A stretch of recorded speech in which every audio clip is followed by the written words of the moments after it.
ಹೊಸ ಧರ್ಮವನ್ನು ಸ್ಥಾಪಿಸಲಿಲ್ಲ. ಲಿಂಗಾಯತ ಧರ್ಮ ಸ್ವತಂತ್ರ ಧರ್ಮವಾಗುವ ಅರ್ಹತೆ ಪಡೆದಿಲ್ಲ. ಅದು ಹಿಂದೂ ಧರ್ಮದ ಒಂದು ಭಾಗ. ಇವೇ ಮುಂತಾದ ಹೊಸ ನಿರೂಪಣೆಗಳನ್ನು ಹಿಂದುತ್ವ ಶಕ್ತಿಗಳು ಮುಂದೆ ಮಾಡುತ್ತಾ ಬಸವ, ಶರಣ, ಲಿಂಗಾಯತ ಧರ್ಮೀಯರನ್ನು ಗೊಂದಲಕ್ಕೆ ಈಡು ಮಾಡುತ್ತಿವೆ. ಇತ್ತೀಚೆಗೆ ಹಲವು ಪ್ರಮುಖ ನಗರಗಳಲ್ಲಿ ಬಿಡುಗಡೆ ಮಾಡುತ್ತಿರುವ ವಚನ ದರ್ಶನ ಎಂಬ ಪುಸ್ತಕ ಇದಕ್ಕೆ ಒಂದು ದೊಡ್ಡ ಉದಾಹರಣೆ. ಈ ಹಿನ್ನೆಲೆಯಲ್ಲಿ ಜಾಗತಿಕ ಲಿಂಗಾಯತ ಮಹಾಸಭಾ ಮೇಲಿನ ಎಲ್ಲಾ ಪ್ರಶ್ನೆಗಳಿಗೆ ಪ್ರತ್ಯುತ್ತರವಾಗಿ ಮತ್ತು ಈ ಪುಸ್ತಕದಲ್ಲಿನ ಹಿಂದುತ್ವ ನಿರೂಪಣೆ ಲಿಂಗಾಯತ ಧರ್ಮೀಯರಿಗೆ ಎಷ್ಟೊಂದು ಅಪಾಯಕಾರಿ ಅನ್ನುವ ಅರಿವನ್ನು ಮೂಡಿಸುವ ಪ್ರಯತ್ನವಾಗಿ ವಚನ ದರ್ಶನ ಸತ್ಯ ವರ್ಸಸ್ ಮಿಥ್ಯ ಎಂಬ ಪುಸ್ತಕವನ್ನು ಹೊರತಂದಿದ್ದು ನಾಳೆ ಅಂದರೆ ದಿನಾಂಕ 27/2/25 ಬಿಡುಗಡೆಗೊಳ್ಳುತ್ತಿದೆ. ಮೇಲಿನ ವಿಷಯಗಳಷ್ಟೇ ಅಲ್ಲದೆ ಈ ಎಲ್ಲಾ ಕಾರ್ಯಕ್ರಮಗಳ ಹಿಂದಿನ ಹುನ್ನಾರ ಮತ್ತು ಹುನ್ನಾರ ನಡೆಸುತ್ತಿರುವ ಶಕ್ತಿಗಳ ಬಗ್ಗೆಯೂ ತಿಳಿಯುವುದು ತೃಪ್ತಿನ ವಿಷಯವಾಗಿದೆ. ಈ ಹಿನ್ನೆಲೆಯಲ್ಲಿ ಅಲ್ಲದೆ ಈಗಾಗಲೇ ಡಾಕ್ಟರ್ ಮೀನಾಕ್ಷಿ ಬಾಳಿ ಅವರು ಅದಕ್ಕೆ ಪ್ರತ್ಯುತ್ತರವಾಗಿ ಒಂದು ಪುಸ್ತಕವನ್ನು ಬಿಡುಗಡೆ ಕೂಡ ಗೊಳಿಸಿದ್ದಾರೆ. ಈ ಹಿನ್ನೆಲೆಯಲ್ಲಿ ಇಂದಿನ ಕಾರ್ಯಕ್ರಮವನ್ನು ಹಮ್ಮಿಕೊಳ್ಳಲಾಗಿದೆ.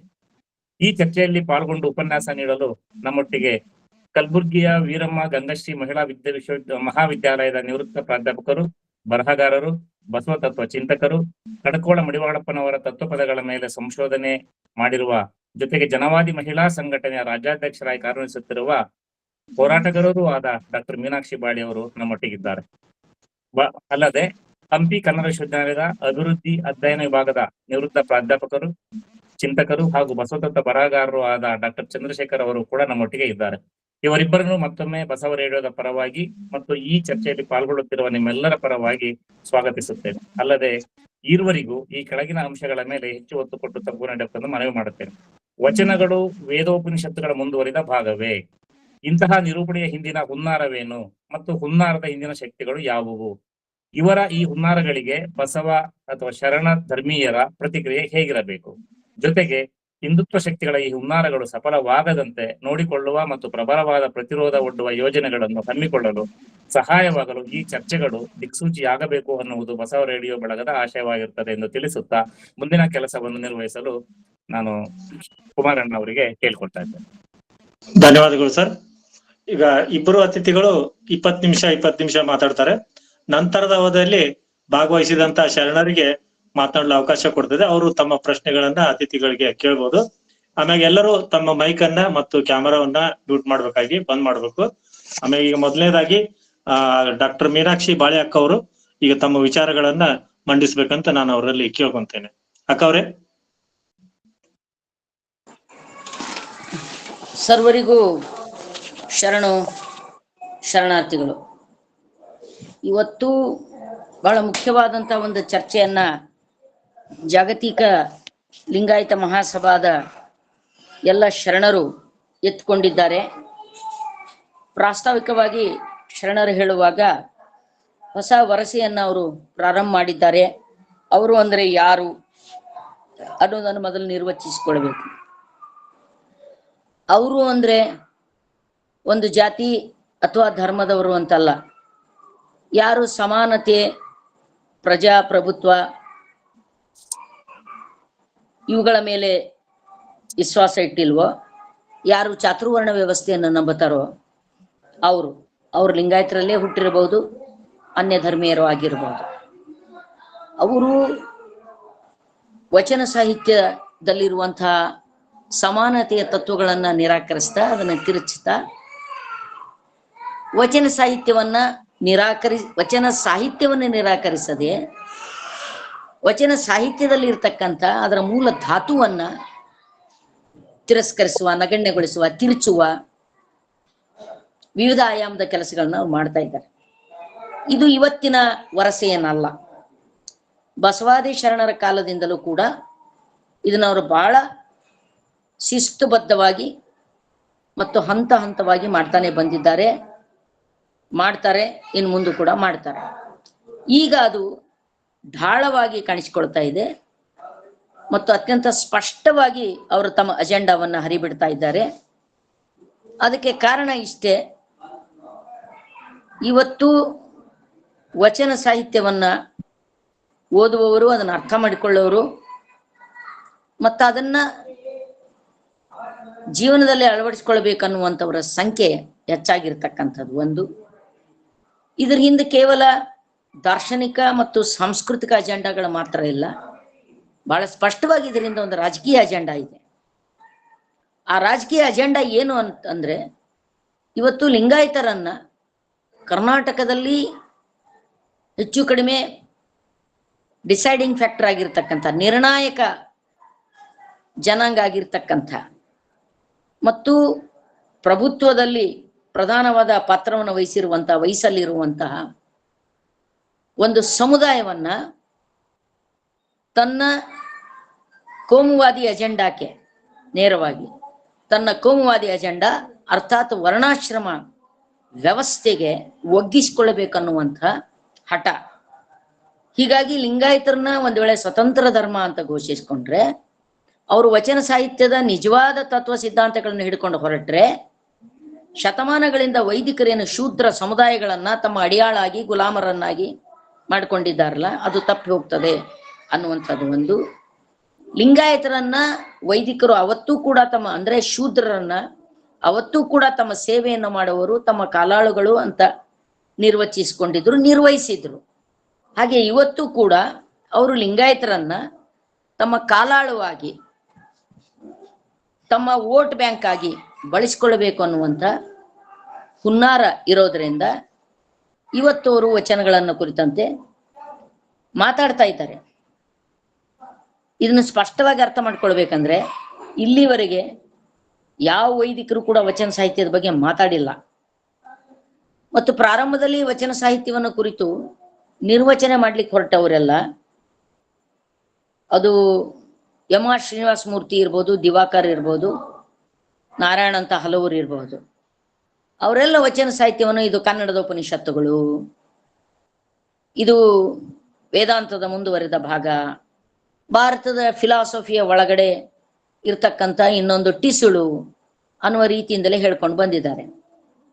ಯಾಕಂದ್ರೆ ವೈದಿಕ ಪ್ರಜ್ಞೆಗೆ ಭಾರತದಲ್ಲಿ ಸಂಭವಿಸುವಂತ ಎಲ್ಲವೂ ಕೂಡ ತನ್ನ ವೇದ ಶಾಸ್ತ್ರಾದಿಗಳ ಟೊಂಗೆ ಅಂತೇಳಿ ಅದನ್ನು ಏಕೀಕೃತಗೊಳಿಸುವಂತಹ ಬಹಳ ದೊಡ್ಡದಾಗಿರ್ತಕ್ಕಂಥ ಒಂದು ಸಾಂಸ್ಕೃತಿಕವಾಗಿರ್ತಕ್ಕಂಥ ರಾಜಕಾರಣ ಅವರಲ್ಲಿದೆ. ಅರಿತೋ ಅರಿಯದೆಯೋ ಬಹಳ ಉದ್ದೇಶಪೂರ್ವಕವಾಗಿ ಮಾಡಿದ್ದಾರೆ. ಇವತ್ತು ಯಾವ ಉದ್ದೇಶವನ್ನು ಇಟ್ಕೊಂಡು ಹೊರಟಿದ್ದಾರೋ ಅವತ್ತು ಈ ರೀತಿಯಾದ ಸ್ಪಷ್ಟವಾದ ಮತ್ತು ರೂಕ್ಷವಾದ ಉದ್ದೇಶಗಳನ್ನು ಇಟ್ಕೊಂಡು ಅವರು ಪುಸ್ತಕ ಬರೆದರು ಅಂತ ನಾನು ಹೇಳಲಾರೆ.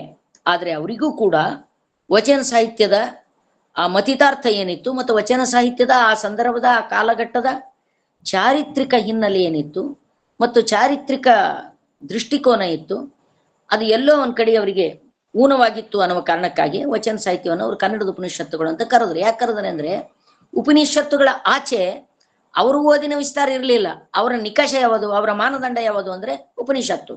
ಜಗತ್ತಿನ ಸರ್ವಶ್ರೇಷ್ಠ ಜ್ಞಾನ ಅಂದ್ರೆ ಉಪನಿಷತ್ತು. ವಚನಕಾರರೇ ಹೇಳಿದ ಹಾಗೆ ಜಗತ್ತಿನಲ್ಲಿ ಯಾವುದೂ ಸರ್ವಶ್ರೇಷ್ಠ ಅಥವಾ ಪ್ರಶ್ನಾತೀತ ಅನ್ನುವಂಥದ್ದು ಇರೋದಿಲ್ಲ. ಆಯಾ ಕಾಲ ಮತ್ತು ಸಂದರ್ಭಕ್ಕೆ ತಕ್ಕ ಹಾಗೆ ಜನಮಾನಸವನ್ನು ಪ್ರಭಾವಿಸುವ, ಜನಮಾನಸದ ಸಕಲ ಜೀವಾತ್ಮರ ಲೇಸು ಬಯಸುವ, ಸಕಲ ಜೀವಾತ್ಮರ ನೆಮ್ಮದಿಯನ್ನ ನಿಸರ್ಗ ವಿವೇಕದ ಮೇಲೆ ನಿರ್ವಹಿಸುವಂತ ಒಂದು ಸಿದ್ಧಾಂತ ಕಾಲ ಕಾಲಕ್ಕೂ ತನ್ನನ್ನ ಅದು ಅಪ್ಡೇಟ್ ಮಾಡಿಕೊಳ್ಳದಿದ್ದರೆ, ಅದು ತನ್ನನ್ನು ತಾನು ಪುನಃ ಕಟ್ಕೊಳ್ತಾ ಹೋಗದಿದ್ದರೆ ಅದು ಜಡವಾಗ್ತದೆ, ಅದು ಸ್ಥಗಿತ ಆಗ್ತದೆ, ಅದು ಜನ ಸಮುದಾಯಗಳಿಂದ ದೂರ ಸರಿತದೆ ಅನ್ನುವಂಥ ಒಂದು ತಿಳುವಳಿಕೆ ಅವರಲ್ಲಿ ಇತ್ತು ಅನ್ನೋದನ್ನ ವಚನಗಳು ಓದಿದಾಗ ನಮಗೆ ಅರ್ಥವಾಗ್ತಕ್ಕಂಥದ್ದು. ಆದ್ರೆ ವೈದಿಕ ಮತಿಗಳಿಗೆ ಅವರಿಗೆ ಮೊದಲಿನಿಂದಲೂ ಅದನ್ನ ಹೇಳ್ತಾನೆ ಕೇಳ್ತಾನೆ ಅದನ್ನ ಪ್ರತಿಬಿಂಬಿಸ್ತಾನೆ ಬರ್ತಾರೆ. ಇದ್ರ ಆಚೆ ಏನೂ ಇಲ್ಲ, ಇದೇ ಎಲ್ಲವುಗಳ ನಿಕಷ. ಹೀಗಾಗಿ ಪಾಪ ಅವರಿಗೆ ಏನೆಲ್ಲ ಒಳ್ಳೇದಿದವೋ ಅದೆಲ್ಲವೂ ಕೂಡ ಉಪನಿಷತ್ತು ಅಂತ ಹೇಳುವಂಥದ್ದು ಅಥವಾ ವೇದ ಅಂತ ಹೇಳ್ತಕ್ಕಂಥದ್ದು ತಲೆ ತಲಾಂತರವಾಗಿ ನಡ್ಕೊಂಡು ಬಂದಿರತಕ್ಕಂಥ it is one school of thought. ಅದು ಅವ್ರ ಒಂದು ಅಧ್ಯಯನದ ಮಿತಿ ಅದು. ಆದ್ರೆ ಇವತ್ತು ಅಂಥ ಕೆಲವು ಅಂಶಗಳನ್ನ ಇಟ್ಕೊಂಡು ನೋಡಿ, ದಿವಾಕರ್ ಹೀಗೆ ಹೇಳಿದ್ರು, ಆಮೇಲೆ ಇವ್ರು ಹೀಗೆ ಹೇಳಿದ್ರು, ಎಂ.ಆರ್. ಶ್ರೀನಿವಾಸ ಮೂರ್ತಿ ಹೀಗೆ ಹೇಳಿದ್ರು ಅಂತ ಹೇಳುವ ಮೂಲಕ ಇವತ್ತು ಅದನ್ನ ಅವರು ವೈದಿಕರ ಬಾಲಂಗೋಚಿ ಅಂತ ಅನ್ನೋದನ್ನ ಸ್ಥಾಪಿಸ್ಬೇಕು ಅಂತ ಹೊರಟಿದ್ದಾರೆ. ಅವತ್ತು ಹೇಳಿರಬಹುದು ವಚನಗಳು ಅವ್ರ ಕೈಗೆ ಎಷ್ಟು ಸಿಕ್ಕಿತ್ತು, ಇವತ್ತು ಎಷ್ಟು ಸಿಕ್ಕಿದೆ, ಮತ್ತು ವಚನಗಳು ಓದುವಂತಹ ಅವರ ಓದಿನ ಹರಿವು ಎಷ್ಟಿತ್ತು. ಇವತ್ತು ಹೊಸ ಹೊಸ ತಲೆಮಾರು ವಿಶ್ವವ್ಯಾಪಕವಾಗಿರ್ತಕ್ಕಂಥ ಸಿದ್ಧಾಂತಗಳ ಸಮ್ಮುಖದಲ್ಲಿ ವಚನಗಳನ್ನ ಇಟ್ಟು ನೋಡಿ ಅದನ್ನ ಶ್ರುತಪಡಿಸುವಂತ ಒಂದು ದೊಡ್ಡ ಸಮುದಾಯ, ಒಂದು ದೊಡ್ಡ ಪರಂಪರೆ ಇವತ್ತು ನಿರ್ಮಾಣ ಆಗ್ತಾ ಇದೆ. ಹೀಗಾಗಿ ಆ ವಚನ ದರ್ಶನ ಪುಸ್ತಕ ಬರೆಯುವುದರ ಹಿನ್ನೆಲೆಯಲ್ಲಿ ಹಾಗೂ ಇವತ್ತು ಒಬ್ಬ ವಚನ ಪರಂಪರೆಯ ಮನುಷ್ಯ ಅಂತ ಹೇಳ್ಕೊಂಡಿರ್ತಕ್ಕಂಥ ಕನ್ನೇರಿ ಮಠದ ಸ್ವಾಮಿ, ಆ ಕನ್ನೇರಿ ಮಠದ ಸ್ವಾಮಿಗಳದ ಅನೇಕ ಮಾತುಗಳನ್ನ ಅಲ್ಲಿ ಇಲ್ಲಿ ನಾನು ಕೇಳಿದ್ದೇನೆ. ಯಾರೋ ಅವ್ರಿಗೆ ಒಂದು ಪ್ರಶ್ನೆ ಮಾಡಿದ್ರು, ನಿಮ್ಗೆಲ್ಲ ಹೇಳ್ತೀರಿ, ಮತ್ತು ಅವ್ರ ಅಲ್ಲಂಪ್ರಭುವಿನ ವಚನವನ್ನ ಹೇಳಿ ಪ್ರಶ್ನೆ ಮಾಡಿದ್ರು ಅವರಿಗೆ. ವೇದ ಶಾಸ್ತ್ರವೆಂಬ ನೇಣ ಬಿಗಿದು ಭ್ರಾಂತಿ ಎಂಬ ತಾಯಿ ತೂಗುತ್ತಿದ್ದಾಳೆ ಅನ್ನುವಂಥದ್ದು. ಆ ಹೊತ್ತಿಗೆ ಅವ ಹೇಳಿದ್ದು, ಅದು ಯಾವುದೋ ಒಂದು ಸಾಂದರ್ಭಿಕ ವಚನ, ಅದೊಂದೇ ವಚನ ಇಟ್ಕೊಂಡು ನೀವು ಎಲ್ಲವನ್ನ ಯಾಕೆ ಹೇಳಿಕ್ ಹೋಗ್ತೀರಿ ಅಂತ. ಅವನಿಗೆ ಗೊತ್ತಿಲ್ಲ, ಆ ಸ್ವಾಮಿಗೆ 300ಕ್ಕಿಂತ ಹೆಚ್ಚು ವಚನಗಳು ವೇದ ಉಪನಿಷತ್ತುಗಳನ್ನು ಅಲ್ಲಿರುವಂತಹ ತಾತ್ವಿಕ ದೋಷಗಳ ಕಾರಣಕ್ಕಾಗಿ ಮತ್ತು ಅನೇಕ ಬಾಲಿಶ್ ತಿಳುವಳಿಕೆಗಳ ಕಾರಣಕ್ಕಾಗಿ ಮತ್ತು ಅವುಗಳ ಜನವಿರೋಧಿ ಕ್ರಿಯಾಚರಣೆಗಳ ಮತ್ತು ಅವುಗಳ ಪುರೋಹಿತಶಾಹಿಯ ಕಾರ್ಯಾಚರಣೆಯ ಭಾಗವಾಗಿನೇ ಅವುಗಳನ್ನು ಅವರು ವಿರೋಧಿಸಿದ್ರು. ವಿರೋಧಿಸುವುದಕ್ಕಾಗಿ ವಿರೋಧಿಸಿದ್ದಲ್ಲ. ಮತ್ತು ಶರಣರದು ವಿರೋಧಿಸುವುದಷ್ಟೇ ಅವರ ಉದ್ದೇಶ ಆಗಿರಲಿಲ್ಲ, ಅದಕ್ಕೊಂದು ಪರ್ಯಾಯ ಕೊಟ್ಕೊಡ್ಬೇಕಾಗಿತ್ತು. ಹೀಗಾಗಿ ಇದೊಂದು ಪರ್ಯಾಯ, ವಚನ ಸಾಹಿತ್ಯ ಅನ್ನೋದೊಂದು ಪರ್ಯಾಯ. ನೀವು ಅಲ್ಲಮನನ್ನು ನೀವು ಅಧ್ಯಯನ ಮಾಡಿದಾಗ ಅಲ್ಲಮ ಎಷ್ಟು ವಿಸ್ತಾರವಾದ ಭಾರತದಲ್ಲಿರ್ತಕ್ಕಂಥ ಅವೈದಿಕ ಶ್ರಮಣಧಾರೆಗಳ ಒಳಹೊಕ್ಕು ಅವುಗಳ ಮತಿತಾರ್ಥವನ್ನ ಹೌದಲ್ರಿ ಆತ್ಮಸಾತ ಮಾಡಿಕೊಂಡು ಅದರ ತರುವಾಯದಲ್ಲಿ ಇಡೀ ವಚನ ಸಿದ್ಧಾಂತವನ್ನು ಕಟ್ಟಿಕೊಡತಕ್ಕಂಥ ಒಂದು ದೊಡ್ಡ ಪ್ರಯತ್ನವನ್ನು ನಡೆಸಿದ್ರು. ಹಾಗೇನೆ ಅನೇಕರು ಆ ಎಲ್ಲ ವಚನಕಾರರನ್ನ ಕುರಿತು ನಾನು ವಿಸ್ತೃತವಾಗಿ ಹೇಳ್ಬೇಕಾದ ಅವಶ್ಯಕತೆ ಇಲ್ಲ, ಇಲ್ಲಿ ಎಲ್ಲರೂ ಪ್ರಾಜ್ಞರಾಗಿದ್ದೀರಿ. ಆದ್ರೆ ಇವತ್ತು ಒಂದು ಮಾತ್ರ ಸತ್ಯ ಸ್ನೇಹಿತರೆ, ಎಷ್ಟು ಮಟ್ಟದಲ್ಲಿ ನಾವು ಆ ವಚನ ದರ್ಶನ ಅನ್ನುವಂಥ ಪುಸ್ತಕವನ್ನ ಅದರ ತಾತ್ವಿಕ ಕರಪ್ಷನ್ ಏನಾದ್ರು ಮಾಡಿದ್ರು, ಅದರ ತಾತ್ವಿಕ ದುಷ್ಟತನ ಅದೊಂದು ಆ ನೀಚತನ ಇತ್ತಲ್ಲ, ಅವುಗಳ ವಿರುದ್ಧ ಎಂಥ ಒಂದು ಪ್ರತಿಭಟನೆ ಮಾಡಬೇಕಾಗಿತ್ತು ನಾವು. ಅದು ಅಷ್ಟು ದೊಡ್ಡ ಮಟ್ಟದಲ್ಲಿ ಬರಲಿಲ್ಲ. ಅವರೇನು ಅವರ ಗುರಿ ಇರ್ತಕ್ಕಂಥದ್ದು ಲಿಂಗಾಯತ ಮತ ಬ್ಯಾಂಕ್. ಲಿಂಗಾಯತ ಮತ ಬ್ಯಾಂಕ್ ಅವ್ರ ಗುರಿ. ಸಣ್ಣ ಸಣ್ಣ ಸಮುದಾಯಗಳನ್ನ ಅವ್ರ ಐಡೆಂಟಿಟಿ ಪಾಲಿಟಿಕ್ಸ್ ಮೂಲಕ, ಐಡೆಂಟಿಟಿ ಪಾಲಿಟಿಕ್ಸ್ ಅಂತೀವಿ ನಾವು, ಆ ಐಡೆಂಟಿಟಿ ಪಾಲಿಟಿಕ್ಸ್ ಮೂಲಕ ತನ್ನ ಒಳಗೆ ಸ್ವಾಹ ಮಾಡಿಕೊಳ್ಳುವಂತ ಅನೇಕ ಸಂದರ್ಭಗಳಲ್ಲಿ ಅದು ಯಶಸ್ವಿ ಆಗಿದೆ. ಇನ್ನ ಅದು ದಾರ್ಶನಿಕವಾಗಿ ಕರಪ್ಟ್ ಮಾಡ್ಬೇಕಾಗಿತ್ತಲ್ಲ, ಫಿಲಾಸಫಿಕಲ್ ಕರಪ್ಟ್ ಮಾಡ್ಬೇಕಾಗಿತ್ತಲ್ಲ. ಫಿಲಾಸಫಿಕಲ್ ಕರಪ್ಟ್ ಮಾಡದೆ ಮೇಲ್ಪದರಿನಿಂದ ಮಾಡತಕ್ಕಂಥ ಎಲ್ಲ ಕುತಂತ್ರಗಳು ಕೂಡ ಅನತಿ ಕಾಲದಲ್ಲಿನೇ ಅವು ಅಸಫಲ ಆಗ್ತವೆ. ಇದನ್ನ ಅರ್ಥ ಮಾಡಿಕೊಂಡಿರ್ತಕ್ಕಂಥ ವೈದಿಕರು ಮೊಟ್ಟ ಮೊದಲನೇದಾಗಿ ಇಲ್ಲಿರ್ತಕ್ಕಂಥ ಈ ತಾತ್ವಿಕತೆ ಏನಿದೆ, ವಚನ ಸಾಹಿತ್ಯದ ತಾತ್ವಿಕತೆ, ಇದನ್ನ ಅವರು ತಿರುಚುವ, ಅದರ ಮೂಲಕ ನಿರ್ನಾಮಿಸುವ, ಅದರ ಮೂಲಕ ಇವತ್ತು ವಚನ ಬಸವಾದಿ ಶರಣರನ್ನ ಅಂದ್ರೆ ಬಸವಣ್ಣನ ಎತ್ತಿ ಹಿಡಿತಾನೆ ಮತ್ತು ವಚನಕಾರರ ಭಕ್ತಿವಂತರು ಅಂತಿಕೊಂಡು ಹೇಳಿ ಗೌರವ ಸಲ್ಲಿಸ್ತಾನೆ.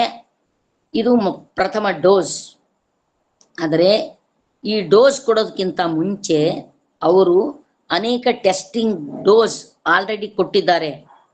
ಅನೇಕ ಸರ್ತಿ ಡಂಕಿನ್ ಜಳಕಿ, ಬಾಲಗಂಗಾಧರ ಅನೇಕರು ಈ ಕೆಲಸ ಮಾಡಿದ್ದಾರೆ. ಈಗ ತಮ್ಮ ಮಿಷನ್ನಿಗೆ ಅವರು ಕಟ್ಟಾಳಗಳಾಗಿ ಬಳಸ್ಕೊಳ್ತಾ ಇರೋದು ಯಾರನ್ನ ಅಂದ್ರೆ ಲಿಂಗಾಯತ ಮಠಾಧೀಶರನ್ನ. ಈ ಹಲವು ಲಿಂಗಾಯತ ಮಠಾಧೀಶರಿಗೆ ನಾವು ಇವತ್ತೇನ್ ಹೇಳ್ಬೇಕಾಗಿದೆ, ಲಿಂಗಾಯತ ಮಠಾಧೀಶರಿಗೆ, ನೀವು ವಚನ ಸಾಹಿತ್ಯದ ವಾರಸುದಾರರ ಅಲ್ಲ. ವಚನಕಾರರ ಕಾಲಕ್ಕೆ ಬಸವಾದಿ ಶರಣರನ್ನ 770 ಗಣಗಳು ನೋಡಿದ್ರೆ ಅಲ್ಲಿ ಯಾರು ಶ್ರೀಮನ್ ನಿರಂಜನ ಪ್ರಣವ ಸ್ವರೂಪಿಗಳು ಇರಲಿಲ್ಲ, ಯಾರೂ ಷಟಸ್ಥಳ ಭ್ರಮಿಗಳು ಇರಲಿಲ್ಲ, ಯಾರೂ ಸನ್ಯಾಸಿಗಳಿಗೆ ಕಾವ್ಯ ಹಾಕೊಂಡು ನಿಮ್ಮಂಗೆ ಭಕ್ತರ ಆದಾಯವನ್ನು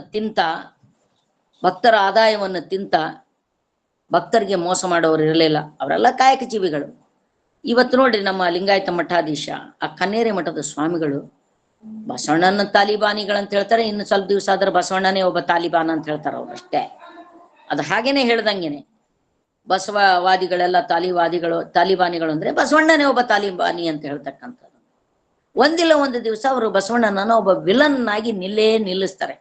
ಇವತ್ತು ನಾವು ಹೇಳ್ತಕ್ಕಂಥ ಮಾತು ಅತಿರೇಕ ಅನಿಸ್ಬಹುದು, ಆದ್ರೆ ಇತಿಹಾಸ ಸಾಕ್ಷಿ ಇದೆ, ಅದಕ್ಕೆ ಇತಿಹಾಸ ಗವಾಹೆ. ಈಗಾಗ್ಲೇನೆ ಚರಿತ್ರೆ ಒಳಗಡೆ ಬಸವಣ್ಣನನ್ನ ಕೀಳೀಕರಿಸಿ ತುಚ್ಚೀಕರಿಸಿ ಬರೆದಿರ್ತಕ್ಕಂಥ ಅನೇಕ ವೈದಿಕ ಪಠ್ಯಗಳಿವೆ. ಅವೆಲ್ಲವೂ ಕೂಡ ಅಷ್ಟು ಡಾಳವಾಗಿ ಹೊರಗಡೆ ಬಂದಿಲ್ಲ, ಆದ್ರೆ ಅವರ ವಲಯದಲ್ಲಿ ಅವುಗಳ ಚರ್ಚೆ ಇದೆ, ಅವುಗಳನ್ನ ಅವ್ರು ನಿರಾಕರಿಸ್ತಾರೆ.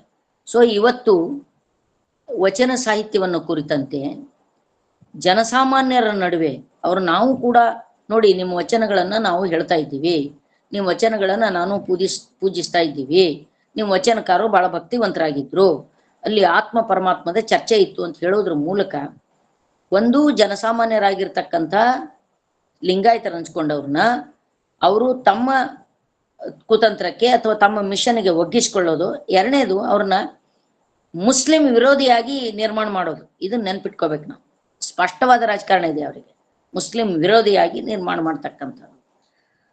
ಅದ್ರ ಜೊತೆಗೆ ಲಿಂಗಾಯತ, ಶ್ರೀಮಂತ ಲಿಂಗಾಯತರು, ರಾಜಕಾರಣದಲ್ಲಿ ಇರ್ತಕ್ಕಂಥ ಲಿಂಗಾಯತರು ಇದ್ದಾರಲ್ಲ, ಅವ್ರಕ್ಕಿಂತ ದೊಡ್ಡ ಮಟ್ಟದಲ್ಲಿ ಈ ಕಾವಿ ಹಾಕೊಂಡಿರ್ತಕ್ಕಂಥ ಸ್ವಾಮಿಗಳೆಲ್ಲ ಸಮಯ ಸಾಧಕರು.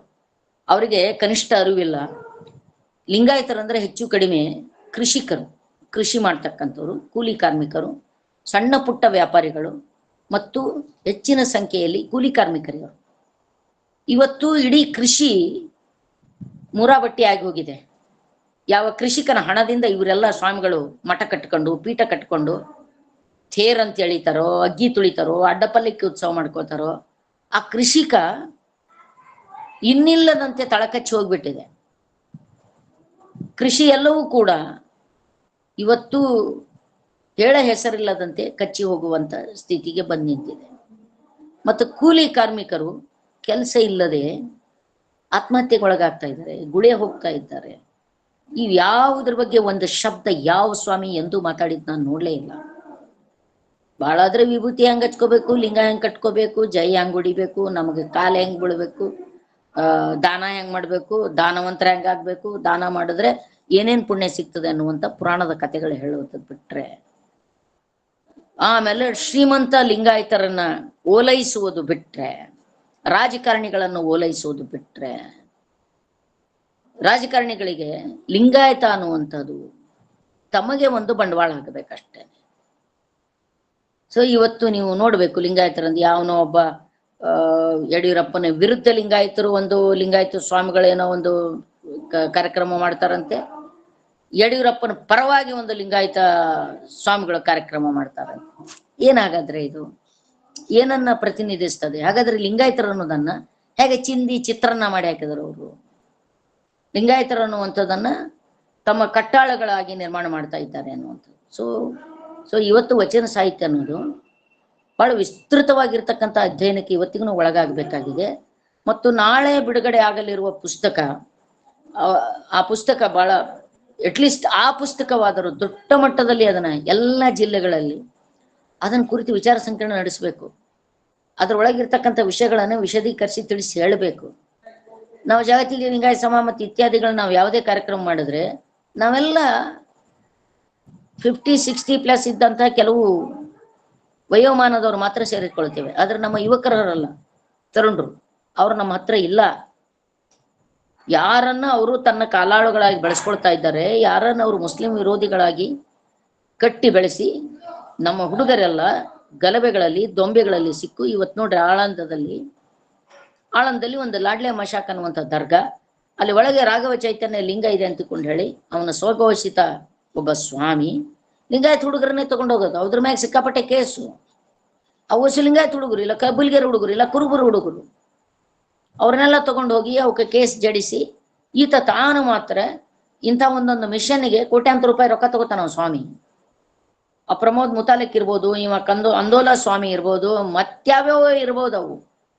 ಆದ್ರೆ ಇಂಥವ್ರಿಗೆ ನಮ್ಮ ಸ್ವಾಮಿಗಳು ಅನ್ಸ್ಕೊಂಡವ್ರು ಬಾಲ ಬಡಿತ, ಅವ್ರ ಬಗ್ಗೆ ಬಹಳ ಕಠೋರವಾಗಿರ್ತಕ್ಕಂಥ ವಚನಗಳು ಇವೆ. ಇವರಿಗೆ ಅನೇಕ ವಚನಗಳನ್ನ, ಆ ಸ್ವಾಮಿಗಳನ್ನ ಕುರಿತೇ ಅಲ್ಲಿ ಶರಣರು ಹೇಳಿರ್ತಕ್ಕಂಥ ವಚನಗಳು ಮೈ ನವಿರೇಳಿಸ್ತವೆ ಅಂತ ವಚನಗಳನ್ನ ಅವ್ರು ಬರೆದಿದ್ದಾರೆ. ಅವಾಗನು ಕೂಡ ಮಠ ಪರಂಪರೆ ಇತ್ತದು, ಶೈವ ಮಠ ಪರಂಪರೆ ಇತ್ತು, ಹಾಗೆ ಬೌದ್ಧ ಮಠ ಪರಂಪರೆ ಇತ್ತು. ದೊಡ್ಡ ಮಟ್ಟದಲ್ಲಿ ಬೌದ್ಧ ಮಠಗಳಿದ್ದು ಅವು ಅಷ್ಟೊತ್ತಿಗಾಗ್ಲೇ ನಿರ್ನಾಮ ಆಗಿತ್ತು ಅವು. ಆದ್ರೆ ಶೈವ ಮಠಗಳನ್ನುವಂಥವು ಇದ್ದು, ಅದಕ್ಕೆ ಅವರು ಬರು ಶಟಗನ ಭಕ್ತಿ ದಿಟವೆಂದು ನಂಬಬೇಡ, ಮಠದೊಳಗಣ ಬೆಕ್ಕು ಇಲಿಯ ಕಂಡು ಪುಟನಗದಂತಾಯಿತು ಕಾಣ ರಾಮನಾಥ. ಆ ಬಾಲ್ಕಿ ಸ್ವಾಮಿ ಅಂತವ್ರಿಗೆ ಏನ್ ಹೇಳ್ಬೋದು ಇದಕ್ಕಿಂತ ಹೆಚ್ಚಿಗೆ? ಬಸವಣ್ಣನ ಹೆಸರು ವಿಭೂತಿ ಹಚ್ಕೊಂಡು ಓಡಾಡ್ತಕ್ಕಂಥ ಈ ಜನರಿಗೆ ಏನ್ ಹೇಳ್ಬೋದು ನಾವು? ಇವ್ರು ಬರು ಷಟಗರು ತಾನೆ. ಎಲ್ಲಿ ಹೋಮ ಹವನ ನಡೀತದೆಯೋ ನಿಮ್ಗೆ ಗೊತ್ತಿರ್ಲಿಕ್ಕಿಲ್ಲ, ಕಲಬುರಗಿಯಲ್ಲಿ ಮಾಡ್ತಕ್ಕಂಥ ಉತ್ಸವದಲ್ಲಿ ಹೋಮ ಹವನ ಮಾಡಿದ್ರು. ಆ ವೇದಿಕೆಯಲ್ಲಿ, ಯಾವ ವೇದಿಕೆಯಲ್ಲಿ ಈ ಸ್ವಾಮಿಗಳು ಹೋಗಿ ಭಾಷಣ ಮಾಡಿದ್ರು, ಆ ವೇದಿಕೆಯಲ್ಲಿ ಹೋಮ ಹವನ ಮಾಡಿದ್ರು, ಸಹಸ್ರ ಚಂದ್ರ ದರ್ಶನ ಮಾಡಿದ್ರು. ಒಬ್ಬ ನನ್ನ ಮಗನು ಅಲ್ಲಿ ಒಂದು ವಚನ ಸಾಹಿತ್ಯದ ಕುರಿತು ಅದರ ಸಿದ್ಧಾಂತವನ್ನು ಕುರಿತು ಮಾತಾಡ್ಲಿಲ್ಲ. ಈ ಸ್ವಾಮಿಗಳು ಹೋಗಿದ್ರಲ್ಲ, ಬಸವಲಿಂಗಾಯ ನಮ ಅಂತ ಅನ್ನೋದೊಂದು ಬಿಟ್ರೆ, ಮತ್ತೆ ಇವರಿಗೆ ವಚನ ಸಿದ್ಧಾಂತ ಒಂದಿಷ್ಟು ಆದರ್ಶಗಳನ್ನು ಹೇಳಿದ್ದು ಬಿಟ್ರೆ, ಹೆಸರುಗಳನ್ನು ಹೇಳಿದ್ದು ಬಿಟ್ರೆ, ವಚನ ಸಾಹಿತ್ಯ ಯಾಕೆ ವೈದಿಕ ವಿರೋಧಿ ಅನ್ನೋದನ್ನು ಹೇಳಿಕ್ಕಾಗ್ಲಿಲ್ಲ, ಯಾಕೆ ವರ್ಣಾಶ್ರಮ ವ್ಯವಸ್ಥೆ ವಿರೋಧಿ ಅಂತ ಹೇಳಿಕ್ಕಾಗ್ಲಿಲ್ಲ. ಕಾರಣ ಅದು RSS ಭದ್ರವಾದ ಕೋಟೆ ಇತ್ತು. ಇವ್ರು ಏನಾದ್ರೂ ಹಾಗೆ ಮಾತಾಡಿದ್ರೆ ಇವರಿಗೆ ಅಲ್ಲೇ ಚೀಮಾರಿ ಹಾಕಿ ಕಳಿಸ್ತಿದ್ರು. ಆ ಧೈರ್ಯನೂ ಇಲ್ಲ ಇವರಿಗೆ. ಹೀಗಾಗಿ ಇವತ್ತು ಅವರು ನಮ್ಮನ್ನು ತಾಲಿಬಾನಿಗಳು ಅಂತ ಕರೆದಾರ ಅಂತ ಅನ್ಕೋಬೇಡ್ರಿ. ಬಸವಣ್ಣನನ್ನ ತಾಲಿಬಾನಿ ಅಂತ ಕರೆದಿದ್ದಾರೆ. ಅವರು ಒಂದು ದಿವಸ ಬಸವಣ್ಣನನ್ನ ನೀವ್ಯಾರೂ ನಂಬದೇ ಇರುವ ಹಾಗೆ ಅವನನ್ನ ಒಬ್ಬ ವಿಲನ್ ಆಗಿ ಮಾಡ್ತಾರೆ. ಅವರು ವರ್ಣಾಶ್ರಮ ವ್ಯವಸ್ಥೆಯನ್ನ ಮತ್ತೆ ತಿರುಗಿ ತರ್ತಾರೆ. ವರ್ಣಾಶ್ರಮ ವ್ಯವಸ್ಥೆಯನ್ನು ತಿರುಗಿ ತರುವುದು ಅಂದ್ರೆ ಅರ್ಥಾತ್ ಬಂಡವಾಳಶಾಹಿ ವ್ಯವಸ್ಥೆಯನ್ನ, ಜಾತಿ ವ್ಯವಸ್ಥೆಯನ್ನ, ಲಿಂಗ ತಾರತಮ್ಯವನ್ನ, ವರ್ಗ ತಾರತಮ್ಯಗಳನ್ನ ಪುನರ್ ಪ್ರತಿಷ್ಠಾಪಿಸುವುದಂತ ಹೇಳಿ ಕೆಲಸ ಅದು. ಸೊ ಹೀಗಾಗಿ ಇವತ್ತು ಸ್ನೇಹಿತರೆ, ನಾವು ಗಂಭೀರವಾಗಿ ನಾವು ಶರಣ ಪರಂಪರೆಯವರು ಅಂತ ಅನ್ಕೋತೀವಿ ಅಂತಂದ್ರೆ, ನಾವು ನಿಜವಾಗಿಯೂ ಕೂಡ ವಚನ ಸಾಹಿತ್ಯವನ್ನು ಮನೆ ಮನೆಗೆ ಮುಟ್ಟಿಸ್ಬೇಕು. ಮುಟ್ಟಿಸೋದು ಈಗ ಪ್ರಾರಂಭ ಆಗಿದೆ ಅನ್ಕೊಳ್ಳುವಾಗನೆ ಅದ್ರ ಮ್ಯಾಗ ಮಣ್ಣು ಮುಚ್ಚುವಂತ ಕೆಲಸ ಮಾಡ್ಲಿಕ್ಕೆ ಅವರು ನಿಂತಿದ್ದಾರೆ. ಅವರು ನಮ್ಮವ್ರಲಿಂದಲೇ ಆ ಕೆಲಸ ಎಲ್ಲ ಮಾಡಿಸ್ಲಿಕ್ಕೆ ನಿಂತಿದ್ದಾರೆ. ನಮ್ಮ ಯುವಕರಿಗೆ ಸೇರಿಸಿಕೊಂಡು ನಾವು ಯಾಕೆ ವಚನ ಸಾಹಿತ್ಯ ಮುಖ್ಯ, ವಚನ ಸಾಹಿತ್ಯವನ್ನು ಅವ್ರು ಹೇಗೆ ತಿರ್ಚಲಿಕ್ಕೆ ಹೊರಟಿದ್ದಾರೆ, ಕರ್ಮ ಸಿದ್ಧಾಂತವನ್ನು ಹೇಗೆ ಇರಲಿಕ್ಕೆ ಹೊರಟಿದ್ದಾರೆ, ಇದು ಕಾಯಕ ಸಿದ್ಧಾಂತ ಹೌದಲ್ಲ. ಅವರಿಗೆ ಕರ್ಮ ಸಿದ್ಧಾಂತವನ್ನು ಸ್ಥಾಪಿಸಬೇಕಾಗಿದೆ. ಕರ್ಮ ಸಿದ್ಧಾಂತ ಭಾರತೀಯ ಜನಮಾನಸವನ್ನು ಬಲವಾಗಿ ಕಚ್ಚಿಕೊಂಡಿರ್ತಕ್ಕಂಥ ಒಂದು ಭ್ರಮಾತ್ಮಕ ಸಿದ್ಧಾಂತ. ಅದು ಆ ಭ್ರಮಾತ್ಮಕ ಸಿದ್ಧಾಂತ ಅದನ್ನು ಕಿತ್ತೆಸೆಯುವುದು ಬಹಳ ದೊಡ್ಡದಾಗಿರ್ತಕ್ಕಂಥ ದಾರ್ಶನಿಕ ಸಂಘರ್ಷ. ಅದನ್ನು ಮಾಡಿರ್ತಕ್ಕಂಥವ್ರು ಶರಣರು. ಅಲ್ಲಿರ್ತಕ್ಕಂಥದ್ದು ದಾರ್ಶನಿಕ ಸಂಘರ್ಷ. ಅದು ಆ ದಾರ್ಶನಿಕ ಸಂಘರ್ಷ ಅದು ಎಷ್ಟು ತೀವ್ರತರವಾದ ಸಂಘರ್ಷ ಆಗಿತ್ತು ಅಂದ್ರೆ ತಮ್ಮನ್ನೇ ತಾವು ಬಲಿ ಕಟ್ಕೊಳ್ಬೇಕಾಯ್ತವ್ರು, ತಮ್ಮನ್ನೇ ತಾವು ಪ್ರಾಣಾರ್ಪಣೆ ಮಾಡಿಕೊಳ್ಬೇಕಾಯ್ತವ್ರು. ಅಷ್ಟು ತೀವ್ರವಾಗಿರ್ತಕ್ಕಂಥ ಒಂದು ದಾರ್ಶನಿಕ ಸಂಘರ್ಷವನ್ನು ಹುಟ್ಟಾಕಿದ್ರು. ಸೊ ಇವತ್ತು ಕೂಡ ನೀವು ಯಾರು ಬಸವ ಪರಂಪರೆಯನ್ನ, ವಚನ ಪರಂಪರೆಯನ್ನ ಅದರ ನಿಜವಾದ ಅರ್ಥದಲ್ಲಿ ತಗೊಂಡು ಹೋಗ್ತಿರೋ, ನಿಮ್ಮ ಮೇಲೆ ಅವರು ಎಲ್ಲ ರೀತಿಯ ದಾಳಿಗಳನ್ನು ಮಾಡ್ತಾರೆ, ಎಲ್ಲ ರೀತಿಯ ಹಲ್ಲೆಗಳನ್ನು ಮಾಡ್ತಾರೆ, ಮತ್ತು ನಿಮ್ಮ ಬಗ್ಗೆ ಅಪಪ್ರಚಾರ ಮಾಡ್ತಾರೆ. ಅವರು ಅಪಪ್ರಚಾರ ಮಾಡ್ತಾರೆ ಮತ್ತು ನಮ್ಮನ್ನ ಜನತೆ ನಂಬದಿರುವ ಹಾಗೆ ಮಾಡುವಂತಹ ಒಂದು ದೊಡ್ಡ ಹುನ್ನಾರ ಅವರು ಮಾಡ್ತಾ ಇದ್ದಾರೆ. ಹೀಗಾಗಿ ವಚನ ದರ್ಶನವನ್ನು ಕುರಿತಂತೆ, ಅಲ್ಲಿರ್ತಕ್ಕಂಥ ಸುಳ್ಳು ಮೋಸ ವಂಚನೆಗಳ ಕುರಿತಂತೆ, ಹಾಗೆ ಸಾರೋಯ್ಯನವರು ಮನೆ ಮನೆಗೂ ವಚನ ಸಿದ್ಧಾಂತವನ್ನು ಸಾರಲಿಕ್ಕೆ ಕೊಡೆಕಲ್ಲ ಪರಂಪರೆ ದೊಡ್ಡ ಪರಂಪರೆ. ಅದು ಫಂಟಾಸ್ಟಿಕ್ ಆಗಿರ್ತಕ್ಕಂಥ ಪರಂಪರೆ. ಅದು ಆ ಕೊಡೆಕಲ್ಲ ಪರಂಪರೆಯ ರೀತಿಯಲ್ಲಿ ನಾವು ಕೂಡ ಮುಂದಿನ ದಿನಗಳಲ್ಲಿ ವಚನ ಸಿದ್ಧಾಂತವನ್ನ ಮನೆ ಮನೆಗೆ ತಗೊಂಡು ಹೋಗ್ಲಿಕ್ಕೆ ಮತ್ತು ಯಾಕೆ ಅದನ್ನು ತಿರುಚ್ತಾ ಇದ್ದಾರೆ ಅನ್ನೋದನ್ನ ಹೇಳಲಿಕ್ಕೆ ತನ್ಮೂಲಕ ಅವರು ಲಿಂಗಾಯತರ ಕೈಯಲ್ಲಿ ಇರ್ತಕ್ಕಂಥ ಅಧಿಕಾರವನ್ನ, ಅವ್ರ ಕೈಯಲ್ಲಿ ಇರ್ತಕ್ಕಂಥ ಒಕ್ಕಲತನವನ್ನ, ಅವ್ರ ಕೈಯಲ್ಲಿರ್ತಕ್ಕಂಥ ಸಣ್ಣ ಪುಟ್ಟ ವ್ಯಾಪಾರವನ್ನ, ಶಿಕ್ಷಣ ಸಂಸ್ಥೆಗಳನ್ನ, ಇವೆಲ್ಲವನ್ನ ಕಸಿದುಕೊಳ್ಳುವಂತ ದೊಡ್ಡ ಮಟ್ಟದ ಹುನ್ನಾರ ಅದರ ಹಿಂದೆ ಇದೆ. ಕೇವಲ ಲಿಂಗ ವಿಭೂತಿಯನ್ನು ಕಸ್ಕೊಳ್ತಕ್ಕಂಥದ್ದಲ್ಲ. ನೀವು 10 ಲಿಂಗ ಕಟ್ಕೋರಿ, ಅವ್ರಿಗೇನು ಸಂಬಂಧ, ಲಿಂಗದ ಮೇಲೆ ಲಿಂಗ 10 ಕಟ್ಕೋರಿ, ಅವ್ರಿಗೇನು ಅದು ಸಮಸ್ಯೆ ಅಲ್ಲ. ವಿಭೂತಿಯನ್ನ ನೀವು ಎಷ್ಟು ಬೇಕಷ್ಟು ಢಾಳವಾಗಿ ನಿಮ್ಮ ಹಣೆಗೆ ಹಚ್ಕೊಳ್ರಿ, ಸಮಸ್ಯೆ ಅಲ್ಲ. ಯಾಕಂದ್ರೆ ಎಲ್ಲಿವರೆಗೆ ನೀವು ಅವ್ರ ದೇವಸ್ಥಾನಗಳಿಗೆ ಹೋಗ್ತೀರಿ ಅಲ್ಲಿವರೆಗೆ ಅವ್ರಿಗೆ ತೊಂದರೆ ಇಲ್ಲ. ನಮ್ ಜನ ಇವತ್ತು ಲಿಂಗ ಕಟ್ಕೊಂಡು, ಲಿಂಗ ಬೆಳ್ಕೊಂಡು ಎಲ್ಲ ಮಾಡ್ಕೊಂಡು ಮತ್ತೆ ಯಾವ್ದಾದ್ರು ಒಂದು ದೇವಸ್ಥಾನಕ್ಕೆ ಹೋಗೋವ್ರೆ. ಇವತ್ತು ಲಿಂಗ ಪೂಜೆ ಮಾಡ್ಕೋತಾರೆ, ಉಪವಾಸ ಮಾಡ್ತಾರೆ, ಮತ್ತೆ ಸಂಜೆಗೆ ಒಂದ್ ದೇವಸ್ಥಾನಕ್ಕೆ ಹೋಗೋವ್ರೆ ಅವ್ರು ನಮ್ ಜನ. ಆಯ್ತಾ? ಆಮೇಲೆ ನಮ್ದೆಲ್ಲರ ಭಾಷಣ, ಇನ್ನೊಂದ್ ನಿಮಿಷ ಇದ್ರೆ ನಮ್ಮೆಲ್ಲರ ಮಾತುಗಳನ್ನ ಕೇಳಿ ಮತ್ತೆ ಅವರು ಹೋಮ ಹವನ ಮಾಡ್ತಕ್ಕಂಥವ್ರೆ. ಸೊ ಇವತ್ತು ನಾವು ಗಂಭೀರವಾಗಿ ಆಲೋಚನೆ ಹರಿಸ್ಬೇಕಾಗಿದೆ ಸ್ನೇಹಿತರೆ. ವಾಟ್ ನೆಕ್ಸ್ಟ್, ಮುಂದೆ ಏನ್ ಮಾಡ್ಬೇಕು? ಕನ್ನೇರ ಮಠದ ಸ್ವಾಮಿ ಅದು RSSನ ತುತ್ತೂರಿ ಹೌದಲ್ರಿ. ಆಮೇಲೆ ಉಳಿದಂತ ಎಲ್ಲಾ ಸ್ವಾಮಿಗಳು RSSನ ಏನು ರಿಹ್ಯಾಬಿಟೇಷನ್ ಸೆಂಟರ್ದೊಳಗೆ ಇರ್ತಕ್ಕಂಥ ಪುನರ್ವಸತಿ ಕೇಂದ್ರದಲ್ಲಿರ್ತಕ್ಕಂಥ ಗಂಜಿ ಕುಡಿಯುವ ಗಿರಾಕಿಗಳು.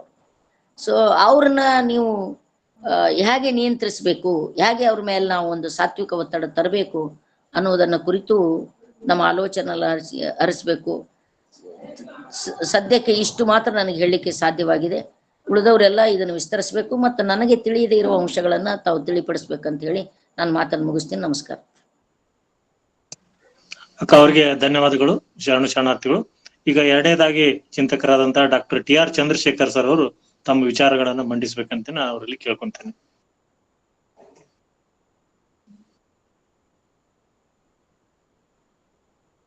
Sir, Chandrashekhar sir.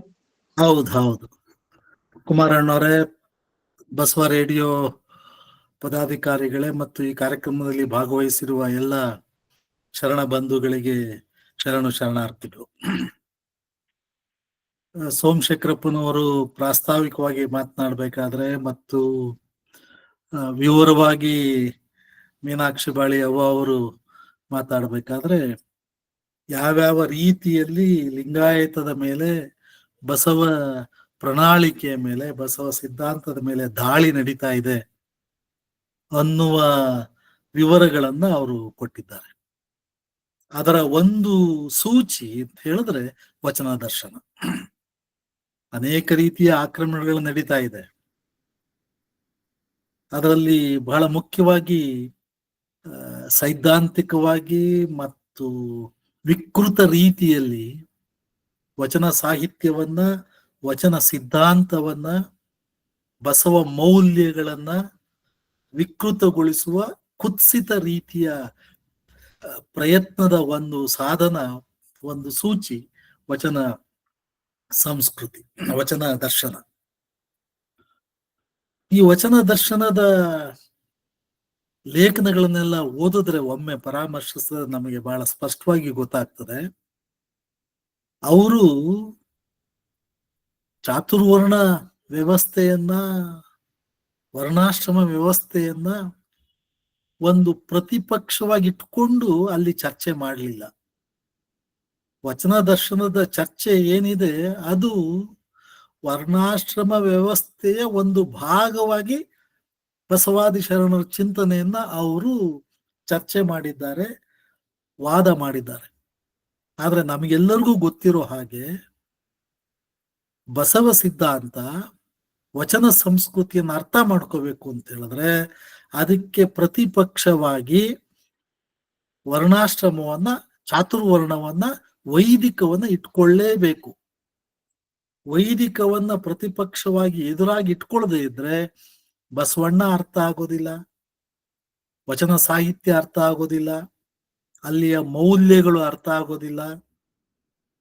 ಒಂದೇ ಒಂದು ನಿಮ್ಗೆ ಉದಾಹರಣೆ ಕೊಡ್ತೀನಿ, ಯಾಕೆ ಪ್ರತಿಪಕ್ಷವಾಗಿ ಅದನ್ನ ಇಟ್ಕೋಬೇಕು ಮತ್ತು ಹಾಗಿಟ್ಕೊಂಡ್ರೆ ಮಾತ್ರ ಬಸವ ಸಿದ್ಧಾಂತದ ಮಹತ್ವ ನಮ್ಗೆ ಅರ್ಥ ಆಗುತ್ತೆ ಅನ್ನೋದಕ್ಕೆ. ಚಾತುರ್ವರ್ಣ ವ್ಯವಸ್ಥೆ ಮತ್ತು ವಚನ ದರ್ಶನ ಪ್ರಕಟ ಮಾಡಿರುವಂತ ಜನ ಇವ್ರು ಯಾರೂ ಕೂಡ ಮಹಿಳಾ ಸ್ವಾತಂತ್ರ್ಯದ ಬಗ್ಗೆ, ಮಹಿಳಾ ಸಮಾನತೆಯ ಬಗ್ಗೆ ಮಾತನಾಡೋದಿಲ್ಲ. ನಾವೆಲ್ಲರೂ ಅರ್ಥ ಮಾಡ್ಕೋಬೇಕು, ಇಡೀ ಸಮಾಜದ ಒಟ್ಟು ಜನಸಂಖ್ಯೆಯಲ್ಲಿ ಅರ್ಧದಷ್ಟು ಮಹಿಳೆಯರಿದ್ದಾರೆ. ಆ ಮಹಿಳಾ ಸಂಕುಲನವನ್ನೇ ಅವರು ಗುರ್ತಿಸ್ತಾ ಇಲ್ಲ, ಅವ್ರನ್ನ ಒಪ್ಕೊಳ್ತಾ ಇಲ್ಲ. ಚಾತುರ್ವರ್ಣ ವ್ಯವಸ್ಥೆಯಲ್ಲಿ ಅದು ಬ್ರಾಹ್ಮಣ ಇರಲಿ, ಕ್ಷತ್ರಿಯ ಇರಲಿ, ವೈಶ್ಯ ಇರಲಿ, ಆ ಎಲ್ಲಾ ಮಹಿಳೆಯರನ್ನು ಕೂಡ ಅವರು ಶೂದ್ರ ವರ್ಗಕ್ಕೆ ಸೇರಿಸ್ತಾರೆ. ಶೂದ್ರ ವರ್ಗಕ್ಕೆ ಸೇರಿಸುವುದು ಅಂದ್ರೆ ಅಲ್ಲಿ ಅಕ್ಷರದ ಹಕ್ಕಿಲ್ಲ, ಧಾರ್ಮಿಕವಾದಂತ ಸಂಗತಿ ಇಲ್ಲ, ಆಸ್ತಿಯ ಹಕ್ಕಿಲ್ಲ. ಹೀಗೆ ಮಹಿಳಾ ದ್ವೇಷಿಯಾದಂತ ಈ ಚಾತುರ್ವರ್ಣ ವ್ಯವಸ್ಥೆ ನಮ್ಮ ಮೇಲೆ ಹೇರಲಾಗ್ತಾ ಇದೆ. ಆದ್ರೆ ಒಂದು ನಾವು ನೆನಪಿನಲ್ಲಿ ಇಟ್ಕೋಬೇಕು, ಈಗೇನು ಲಿಂಗಾಯತದ ಮೇಲೆ ದಾಳಿ ಆಗ್ತಾ ಇದೆ, ಬಸವ ಸಿದ್ಧಾಂತದ ಮೇಲೆ ದಾಳಿ ಆಗ್ತಾ ಇದೆ, ಅದು ಕನ್ನೇರಿ ಸ್ವಾಮಿ ಇರಬಹುದು ಅಥವಾ ಕುಂಭಮೇಳಕ್ಕೆ ಹೋಗಿ ಪಾಪ ಕಳ್ಕೊಂಡು ಬಂದಂತ ಸ್ವಾಮಿಗಳಿರ್ಬಹುದು. ಈ ಹಾವಳಿ ಅನ್ನುವಂಥದ್ದು ಇಷ್ಟೇ ಅಲ್ಲ. ನಾವು ಅದು ಲಿಂಗಾಯತದ ಮೇಲಿನ ಹಾವಳಿ ಹಾಗೆ ತಿಳ್ಕೊಂಡ್ರೆ ಅದು ಅತ್ಯಂತ ಸೀಮಿತವಾದಂತ ಸಂಗತಿ ಆಗ್ತದೆ. ಈ ಹಾವಳಿ ಏನ್ ನಡೀತಾ ಇದೆ, ಈ ದಾಳಿ ಏನ್ ನಡೀತಾ ಇದೆ, ಇದು ಜನತಂತ್ರದ ಮೇಲೆ ನಡೆಯುತ್ತಿರುವಂತಹ ದಾಳಿ, ಬಹುತ್ವ ಸಂಸ್ಕೃತಿಯ ಮೇಲೆ ನಡೀತಾ ಇರುವಂತಹ ದಾಳಿ, ಸಮಾನತೆ ಪ್ರಣಾಳಿಕೆಯ ಮೇಲೆ ನಡೀತಾ ಇರುವಂತಹ ದಾಳಿ. ಸಾಣೇಹಳ್ಳಿ ಶ್ರೀಗಳು ಏನು ಸಂಪಾದನೆ ಮಾಡಿ ಪ್ರಕಟಿಸಿದ್ದಾರೆ ವಚನ ಸಂವಿಧಾನ, ಆ ವಚನ ಸಂವಿಧಾನದ ಮೇಲಿನ ಆಕ್ರಮಣ, ಆ ಮೂಲಕ ಭಾರತದ ಸಂವಿಧಾನದ ಮೇಲೆ ಆಕ್ರಮಣ. ಈ ಒಂದು ವಿಶಾಲ ನೆಲೆಯಲ್ಲಿ ಈ ಆಕ್ರಮಣವನ್ನು ನಾವು ಅರ್ಥ ಮಾಡ್ಕೋಬೇಕು. ವಚನ ದರ್ಶನ ಸತ್ಯ ಮತ್ತು ಮಿಥ್ಯ ಕೃತಿಯಲ್ಲಿ ನಮ್ಮ ಹಿರಿಯ ಬಸವಾನುಯಾಯಿಗಳು ಡಾಕ್ಟರ್ ಡಿ.ಸಿ. ಪಾವಟೇರ್ ಇರ್ಬೋದು, ಡಾಕ್ಟರ್ ಜಿ.ಎಸ್. ಶಿವರುದ್ರಪ್ಪನವರು ಇರ್ಬೋದು, ಹಿರೇಮಲ್ಲೂರು ಈಶ್ವರನ್ ಇರ್ಬೋದು, ಡಾಕ್ಟರ್ ಚಂದ್ರಶೇಖರ ಪಾಟೀಲ್ ಅವರು ಇರ್ಬೋದು, ಮತ್ತು ಸಾಣೇಹಳ್ಳಿ ಶ್ರೀಗಳೇ ಇರ್ಬೋದು, ಇವರೆಲ್ಲರೂ ಕೂಡ ವಚನ ದರ್ಶನದ ವಿಪ್ರರು ಮಾಡಿರುವಂತ ವಿಕೃತವಾದಂತ ವಾದ ಏನಿದೆ ಅದನ್ನ ಇವತ್ತೆಲ್ಲ 30-40 ವರ್ಷಗಳ ಹಿಂದೆನೆ ಅದನ್ನು ಅಲ್ಲಗಳೆದಿದ್ದಾರೆ. ಮತ್ತು ನಿಮ್ಗೆಲ್ಲ ಜ್ಞಾಪಕ ಇರಬೇಕು, ಡಿ.ಸಿ. ಪಾವಟೆ ಅವರು 9 ವರ್ಷಗಳ ಕಾಲ ಅಖಿಲ ಭಾರತ ವೀರಶೈವ ಮಹಾಸಭಾದ ಅಧ್ಯಕ್ಷರಾಗಿದ್ರು. ಅವರು 1973ರಲ್ಲಿ ಬರೆದ ಲೇಖನದಲ್ಲಿ ಈ ಪೀಠಾಧಿಪತಿಗಳನ್ನ ಅತ್ಯಂತ ಬೇಸರದಿಂದ ಅವರು ಟೀಕಿಸ್ತಾರೆ. ಇವ್ರಿಗೆ ಯಾವ ದೆವ್ವ ಬಡ್ಕೊಂಡಿದೆ, ಬ್ರಾಹ್ಮಣರಾಗ್ಬೇಕು ಅಂತ ಹೊರಟಿದಾರಲ್ಲ ಹಾಗೆ ಅಂತ ಹೇಳಿ. ಸೊ ಈ ವಚನ ದರ್ಶನ ಸತ್ಯ ಮತ್ತು ಮಿಥ್ಯ ಕೃತಿಯಲ್ಲಿ ಅತ್ಯಂತ ಸೈದ್ಧಾಂತಿಕವಾಗಿ ಮತ್ತು ಪ್ರಾಯೋಗಿಕವಾಗಿ ಆ ಒಂದು RSS ಸಿದ್ಧಾಂತವನ್ನ, ವೈದಿಕ ಸಿದ್ಧಾಂತವನ್ನ ಪುಡಿ ಪುಡಿ ಮಾಡಲಾಗಿದೆ. ಮತ್ತು ನಾವೆಲ್ಲರೂ ಕೂಡ ಒಂದು ಕಾಲಕ್ಕೆ ಅನೇಕ ಲಿಂಗಾಯತರಲ್ಲಿ ಇದು ಅನುಮಾನ ಇತ್ತು, ಇವತ್ತದು ಸ್ಪಷ್ಟ ಆಗ್ತದೆ. ಏನು ಅಂದ್ರೆ ಬಸವ ಧರ್ಮ, ಲಿಂಗಾಯತ ಧರ್ಮ ಇದು ಮೂಲಭೂತವಾಗಿ ಅವೈದಿಕ ಧರ್ಮ, ಅವೈದಿಕವಾದಂತ ಧರ್ಮ. ಇದು ಒಂದೇ ಒಂದು ಸಂಗತಿಯನ್ನ ಈ ಸಂದರ್ಭದಲ್ಲಿ ನಾವು ನೆನಪಿಸ್ಕೋಬೇಕು. ಏನು ಅಂತ ಹೇಳಿದ್ರೆ, ಬಸವ ಸಿದ್ಧಾಂತದ ಮೂಲ ದ್ರವ್ಯ ಏನಿದೆ, ಬೇಸಿಕ್ ಟೆನೆಂಟ್ ಏನಿದೆ, ಅದು ಕಾಯಕ. ಚಾತುರ್ಣ ವ್ಯವಸ್ಥೆಯಲ್ಲಿ ಕಾಯಕದ ಬಗ್ಗೆ ನಂಬಿಕೆ ಇಲ್ಲ. ಆಗಮಗಳಲ್ಲಿ ಜನ ಕಾಯಕ ಮಾಡಬಾರ್ದು ಅಂತ ಹೇಳ್ತಾರೆ, ಭೂಮಿಯನ್ನು ಉಳಬಾರ್ದು, ಬೆವರನ್ನು ಹರಿಸಬಾರ್ದು ಹಾಗೆ ಅಂತ. ಮೀನಾಕ್ಷಿ ಬಾಳಿ ಅವ್ವ ಅವರು ಹೇಳ್ದ ಹಾಗೆ ಲಿಂಗಾಯತ ಸಮುದಾಯ ಮೂಲಭೂತವಾಗಿ ಕೃಷಿಕರು, ರೈತಾಪಿ ಸಮುದಾಯ ಇದು. ಆದ್ರೆ ಈ ರೈತಾಪಿ ಸಮುದಾಯ, ಬಸವ ಸಮುದಾಯ ಇವತ್ತು ಬೇರೆ ಬೇರೆ ರೀತಿಯಲ್ಲಿ ಆ ವೈದಿಕದ ಒಂದು ಜೀತದಾಳ ಆಗ್ಬಿಟ್ಟಿದ್ದಾರೆ. ನಮ್ಮ ಇಷ್ಟೆಲ್ಲ ಸ್ವಾಮಿಗಳಿದ್ದಾರೆ ಮತ್ತು ಲಿಂಗಾಯತರಲ್ಲಿ 90% ದುಡಿಮೆಗಾರರಿದ್ದಾರೆ, ದಿನಗೂಲಿಗಳಿದ್ದಾರೆ, ರೈತರಿದ್ದಾರೆ. ಇವರಿಗೆ ಬೇಕಾದಂತ ಸೌಲಭ್ಯಗಳನ್ನ, ಅನುಕೂಲಗಳನ್ನ ಒದಗಿಸಿ ಕೊಡಬಹುದಾದಂತ ಒಂದೇ ಒಂದು ಕೆಲಸವನ್ನ ಒಂದೇ ಒಂದು ಲಿಂಗಾಯತ ಮಠ ಮಾಡಲಿಲ್ಲ. ಇಡೀ ರಾಜ್ಯದಲ್ಲಿ 4-5 ಲಕ್ಷ ಜನಸಂಖ್ಯೆ ಇರುವಂತಹ ಜೈನರ ಸಂಸ್ಥೆ ಧರ್ಮಸ್ಥಳದವರು ಇಡೀ ರಾಜ್ಯದಲ್ಲಿ ಇವತ್ತು ಗ್ರಾಮೀಣ ಅಭಿವೃದ್ಧಿ ಅಂತೇಳಿ ಸಾಲ ಹೇಳ್ಕೊಂಡು ಬಡ್ಡಿ ವ್ಯವಹಾರ ಮಾಡಿಕೊಂಡು ನಮ್ಮ ಲಿಂಗಾಯತ ರೈತಾಪಿ ಜನಗಳ ಶೋಷಣೆ ಮಾಡ್ತಾ ಇದ್ದಾರೆ. ಇದು ನಮ್ಮ ಲಿಂಗಾಯತ ಸ್ವಾಮಿಗಳಿಗೆ ಹೊಳಿಲೇ ಇಲ್ಲ, ಮಠಗಳಿಗೆ ಹೊಳದೇ ಇಲ್ಲ. ಮೀನಾಕ್ಷಿ ಬಾಳಿ ಅವರು ಅದನ್ನ ಸೂಕ್ಷ್ಮವಾಗಿ ಹೇಳಿದ್ದಾರೆ.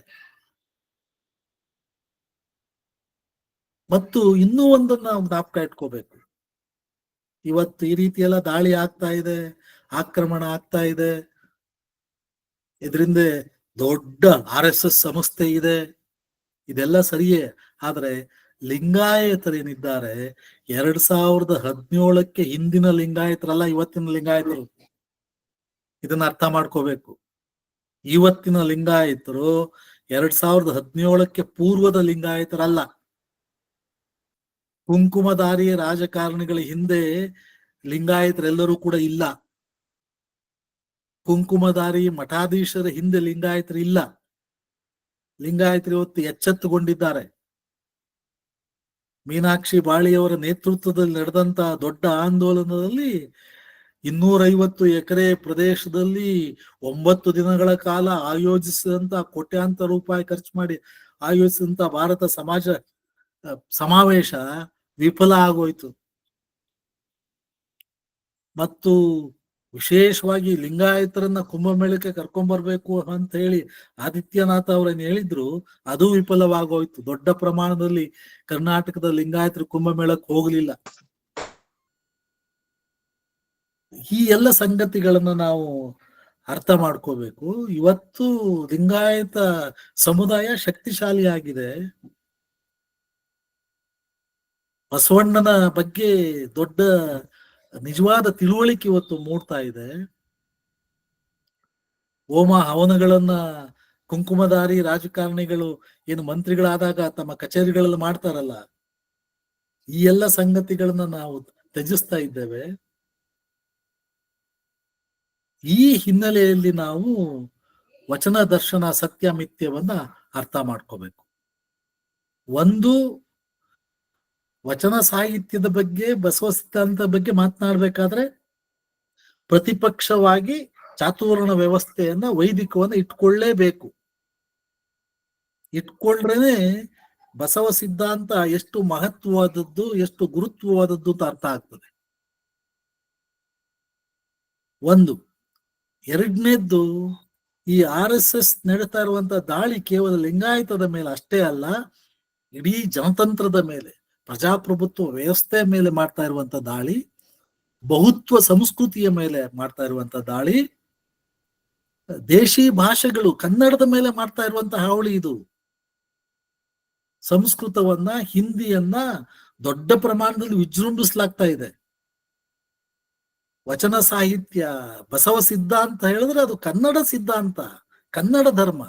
ಲಿಂಗಾಯತ ಧರ್ಮ ಅನ್ನುವುದು ಕನ್ನಡ ಧರ್ಮ. ಇದ್ರ ಮೇಲೆ ಹಾವಳಿ ಆಗ್ತಾ ಇದೆ. ಮತ್ತು ಯಾವತ್ತೂ ಕೂಡ ನಮ್ಮ ದೇಶ, ಭಾರತ ಅನ್ನುವಂಥದ್ದು ಒಕ್ಕೂಟ ವ್ಯವಸ್ಥೆ ಆಗಿತ್ತು, ಫೆಡರಲ್ ವ್ಯವಸ್ಥೆ ಆಗಿತ್ತು ಹೊರತು ಏಕಛತ್ರಾಧಿಪತ್ಯವಾಗಿರ್ಲಿಲ್ಲ ಯಾವತ್ತೂ ಕೂಡ, ಚರಿತ್ರೆಯಲ್ಲೂ ಕೂಡ. ಆದ್ರೆ ಇವತ್ತು ಅಂಥ ಒಂದು ಒಕ್ಕೂಟ ವ್ಯವಸ್ಥೆ ಮೇಲೆ ದಾಳಿ ನಡೀತಾ ಇದೆ. ಮತ್ತು ಸಾಮಾಜಿಕ ಬದಲಾವಣೆಯ ಒಂದು ದೊಡ್ಡ ಆಂದೋಲನವನ್ನು ನಡೆಸಿದಂತ ಬಸವ ಪರಂಪರೆ ಇರ್ಬೋದು, ನಾರಾಯಣ ಗುರು ಪರಂಪರೆ ಇರ್ಬೋದು ಕೇರಳದಲ್ಲಿ, ಮತ್ತು ತಮಿಳುನಾಡಿನಲ್ಲಿ ಆ ತರದ ಒಂದು ಪರಂಪರೆ ಇರ್ಬೋದು, ಇವುಗಳ ಮೇಲೆ ದಾಳಿ ನಡೀತಾ ಇದೆ. ಇಡೀ ದಕ್ಷಿಣ ಭಾರತದ ಸಾಮಾಜಿಕ ಚಿಂತನೆ, ಆ ಪ್ರಣಾಳಿಕೆ ಮೇಲೆ ದಾಳಿ ನಡೀತಾ ಇದೆ. ಈ ಒಂದು ವಿಸ್ತೃತವಾದಂತ ನೆಲೆಯಲ್ಲಿ ಈ ದಾಳಿಯನ್ನು ನಾವು ಅರ್ಥ ಮಾಡ್ಕೋಬೇಕು. ಮತ್ತು ಮೀನಾಕ್ಷಿ ಬಾಳಿಯವರು ಹೇಳ್ದ ಹಾಗೆ, ಲಿಂಗಾಯತಕ್ಕೆ ಸಂಬಂಧಪಟ್ಟಂತೆ ಯಾವುದೇ ಕಾರ್ಯಕ್ರಮ ನಡೆದರೂ ಕೂಡ ಅಲ್ಲಿ ಸೇರುವವರೆಲ್ಲರೂ ಕೂಡ ನನ್ನನ್ನು ಸೇರಿಸ್ಕೊಂಡು 60 ವರ್ಷಕ್ಕೆ ಮೇಲ್ಪಟ್ಟವರೇ ಇರ್ತಾರೆ. ಲಿಂಗಾಯತ ಯುವಕರು ಮತ್ತು ಯುವತಿಯರನ್ನ ಹೆಚ್ಚು ಹೆಚ್ಚು ಈ ಒಂದು ಚಳುವಳಿಯಲ್ಲಿ, ಈ ಒಂದು ಪ್ರಣಾಳಿಕೆಯಲ್ಲಿ ನಾವು ತೊಡಗಿಸ್ಕೊಳ್ತಾ ಇಲ್ಲ. ಮತ್ತು ಗ್ರಾಮೀಣ ಪ್ರದೇಶದಲ್ಲಿರುವಂತ ಸಣ್ಣ ಪುಟ್ಟ ಲಿಂಗಾಯತ ರೈತಾಪಿಗಳ ಸಮಸ್ಯೆಗಳ ಬಗ್ಗೆ ನಾವು ಗಮನ ಹರಿಸ್ತಾ ಇಲ್ಲ. ತಪ್ಪು ತಿಳ್ಕೊಬೇಡಿ, ಅದು ಇಷ್ಟಲಿಂಗ ಇರ್ಬೋದು, ಶಿವಯೋಗ ಇರ್ಬೋದು, ನಿಜಾಚರಣೆಗಳಿರ್ಬೋದು, ಇವು ಒಂದ್ ಕಡೆ. ಅದಕ್ಕಿಂತ ಹೆಚ್ಚಾಗಿ ಬಸವ ಸಿದ್ಧಾಂತದ ಬಹಳ ದೊಡ್ಡ ಅಡಿಪಾಯ ಅಂತ ಹೇಳಿದ್ರೆ ಅದರ ಸಾಮಾಜಿಕ ಆಯಾಮ. ಅಸ್ಪೃಶ್ಯತೆ ವಿರುದ್ಧ ವಚನಕಾರರು ಮಾತನಾಡ್ತಾರೆ. ತಟ್ಟುವ ಮುಟ್ಟುವ ಭೇದ ಉಳ್ಳನ್ನಬರ ಶರಣರಲ್ಲ ಅಂತ ಸಿದ್ದರಾಮಣ್ಣವ್ರು ಹೇಳ್ತಾರೆ. ಇವುಗಳ ಬಗ್ಗೆ ನಾವು ಮಾತಾಡ್ತಾ ಇಲ್ವೇ? ಅಪ್ಪನು ನಮ್ಮ ಮಾದಾರ ಚೆನ್ನಯ್ಯ, ಬಪ್ಪನು ನಮ್ಮ ಡೋಹರ ಕಕ್ಕಯ್ಯ, ನಾವು ಮಾತಾಡ್ತಾ ಇಲ್ವೇ ಅದನ್ನ? ಮತ್ತು ಮಾದಾರ ಚೆನ್ನಯ್ಯನ ಬಗ್ಗೆ ಬಸವಣ್ಣನವರು ಎಷ್ಟು ರೀತಿಯಲ್ಲಿ ಸ್ಮರಿಸ್ತಾರೆ, ಅದರ ಬಗ್ಗೆ ಚರ್ಚೆ ಮಾಡ್ತಾರೆ. ಈ ಒಂದು ವಚನ ಸಾಹಿತ್ಯದ ಮೂಲ ಸೂಕ್ಷ್ಮ ಸಂಗತಿಗಳ ಬಗ್ಗೆ ನಾವು ಚರ್ಚೆನೆ ಮಾಡ್ತಾ ಇಲ್ಲ. ಲಿಂಗಾಯತ ಇವ್ರಿಗೆ ಹೆಚ್ಚಿನ ಅಧಿಕಾರ ಕೊಡ್ತಾ ಇಲ್ಲ ಸರ್ಕಾರ, ಮಂತ್ರಿಗಳನ್ನು ಕೊಡ್ತಾ ಇಲ್ಲ, ಇದ್ರ ಬಗ್ಗೆ ಚರ್ಚೆ ಮಾಡ್ತೇವೆ. ಸುಮಾರು 2 ಕೋಟಿ ಲಿಂಗಾಯತರಿದ್ದಾರೆ ಕರ್ನಾಟಕದಲ್ಲಿ. ಅದರಲ್ಲಿ 3/4 ವೀಸೆ ಪಾಲು ಕೃಷಿಕರಿದ್ದಾರೆ, ದುಡಿಮೆಗಾರರಿದ್ದಾರೆ.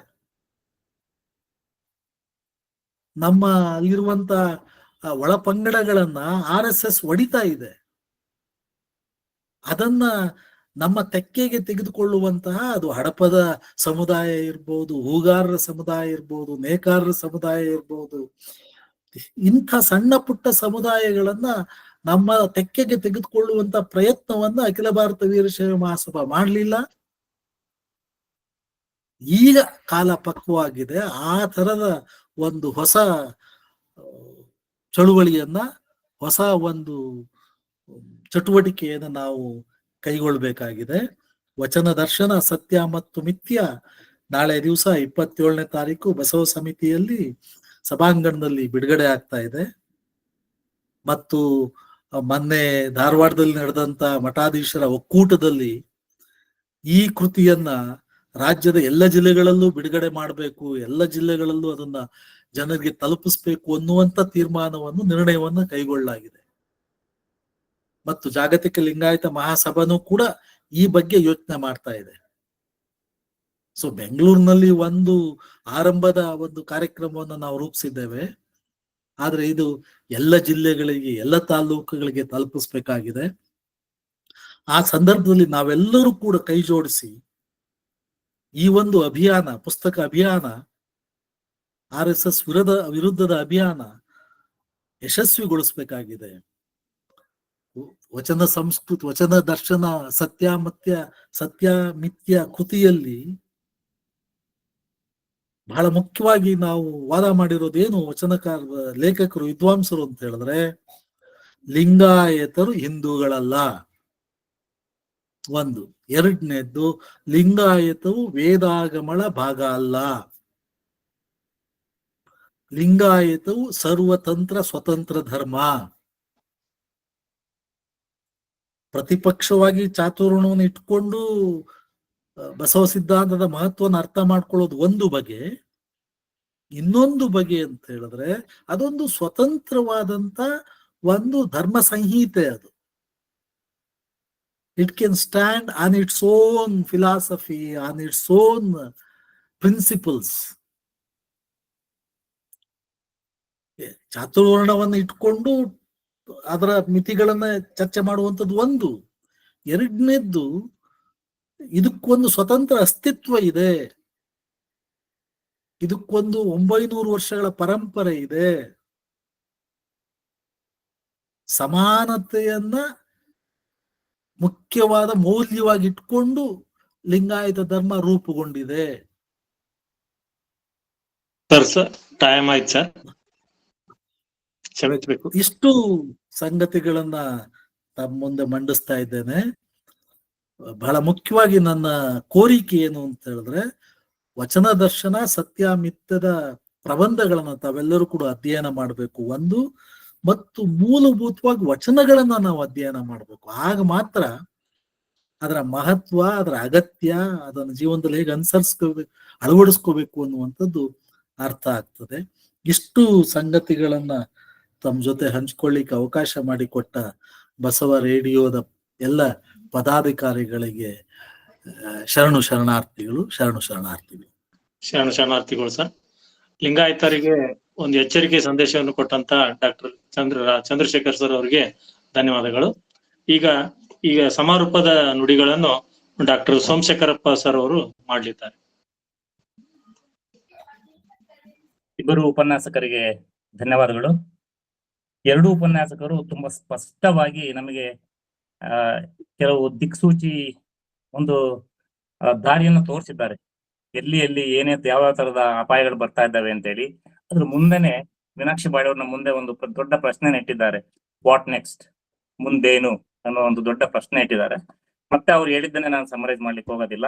ಈ ವಾಟ್ ನೆಕ್ಸ್ಟ್, ಮುಂದೇನು ಅನ್ನುವ ಕೆಲಸವನ್ನ ಬಸವ ರೇಡಿಯೋ ನಿಮ್ಮೆಲ್ಲರ ಸಹಕಾರದೊಂದಿಗೆ ಕೈಗೆತ್ತಿಕೊಳ್ಳುವ ಪ್ರಯತ್ನ ಮಾಡುತ್ತೆ ಅಂತ ಹೇಳಿ ನಾನು ಈ ಸಂದರ್ಭದಲ್ಲಿ ಹೇಳಲಿಕ್ಕೆ ಇಷ್ಟಪಡ್ತೇನೆ. ಒಂದು. ಎರಡನೇದಾಗಿ ಒಂದು ಪ್ರೊಫೆಸರ್ ಚಂದ್ರಶೇಖರ್ ಅವರು ಮಾತನಾಡ್ತಾ ಕನ್ನಡ ಭಾಷೆ ಬಗ್ಗೆ ಮಾತನಾಡಿದ್ರು. ತಮಗೆಲ್ಲರಿಗೂ ಹೆಚ್ಚಿನವರಿಗೆ ಗೊತ್ತಿದೆ ಅಲ್ಲ ಗೊತ್ತಿಲ್ಲ, ಸಂಸ್ಕೃತ ಭಾಷೆ ಅಭಿವೃದ್ಧಿಗೆ ಒಂದು ಬೇರೆಯಾದ ಒಂದು ಅಕಾಡೆಮಿ ಮಾಡ್ಬಿಟ್ಟು ಸಾವಿರಾರು ಕೋಟಿ ಹಣವನ್ನ ಸಂಸ್ಕೃತ ಭಾಷೆ ಅಭಿವೃದ್ಧಿಗೆ ಕೊಡ್ಲಾಗಿದೆ. ಓಕೆ, ಅದನ್ನ ಎಷ್ಟು ಜನ ಮಾತಾಡ್ತಾರೆ ಅಂತ ತಮ್ಮೆಲ್ಲರಿಗೂ ಗೊತ್ತಿರ್ತದೆ ಸಂಸ್ಕೃತ ಭಾಷೆಯನ್ನ. ಅದೇ ತಮಿಳು ಮತ್ತು ಕನ್ನಡವನ್ನ ಶಾಸ್ತ್ರೀಯ ಭಾಷೆ ಅಂತ ಡಿಕ್ಲೇರ್ ಮಾಡಿದ್ರು ಕೂಡ ಅವುಗಳ ಅಭಿವೃದ್ಧಿಗೆ ಕೆಲವು ಕೋಟಿಗಳನ್ನ ಕೊಡ್ಲಾಗಿದೆ.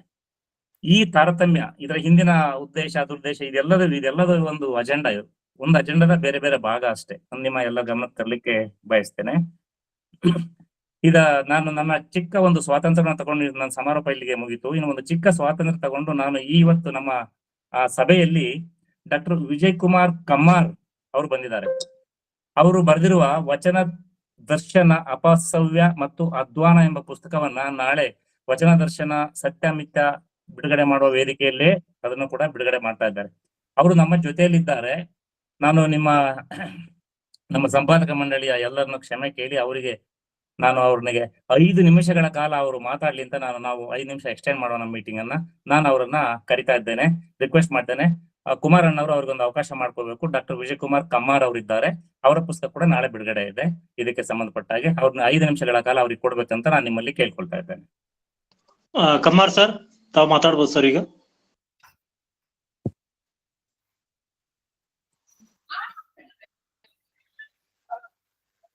ವಿಜಯ್ ಕುಮಾರ್ ಕಮ್ಮಾರ್ ಅವರು ಇದ್ದಾರಲ್ಲ?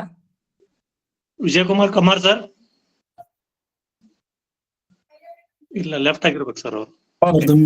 ಮ್ಯೂಟ್ ಆಗಿಲ್ಲ, ಬಂದ್ರು ಅನ್ಮ್ಯೂಟ್ ಮಾಡಿ ಸರ್ ಅವ್ರದ್ದು. ಸರ್ ಅನ್ಮ್ಯೂಟ್ ಮಾಡಿ. ಒಂದ್ ನಿಮಿಷ ಸರ್, ಒಂದ್ ನಿಮಿಷ. ಆಯ್ತು.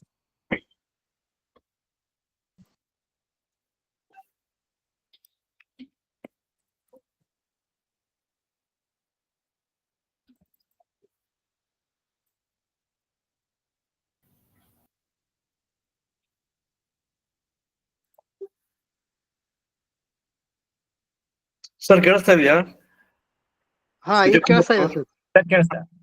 ವಿಜಯ್ ಕುಮಾರ್ ಕಮ್ಮಾರ್ ಸರ್ 5 ನಿಮಿಷಗಳ ಕಾಲ ಮಾತಾಡಿ sir. 3 minutes. I'll take only 3 minutes, not more than 3 minutes.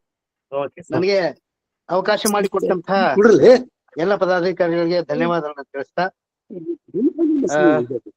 ನಾಳೆ ನನ್ನ ಪುಸ್ತಕವು ಬಿಡುಗಡೆ ಆಗಲಿದೆ.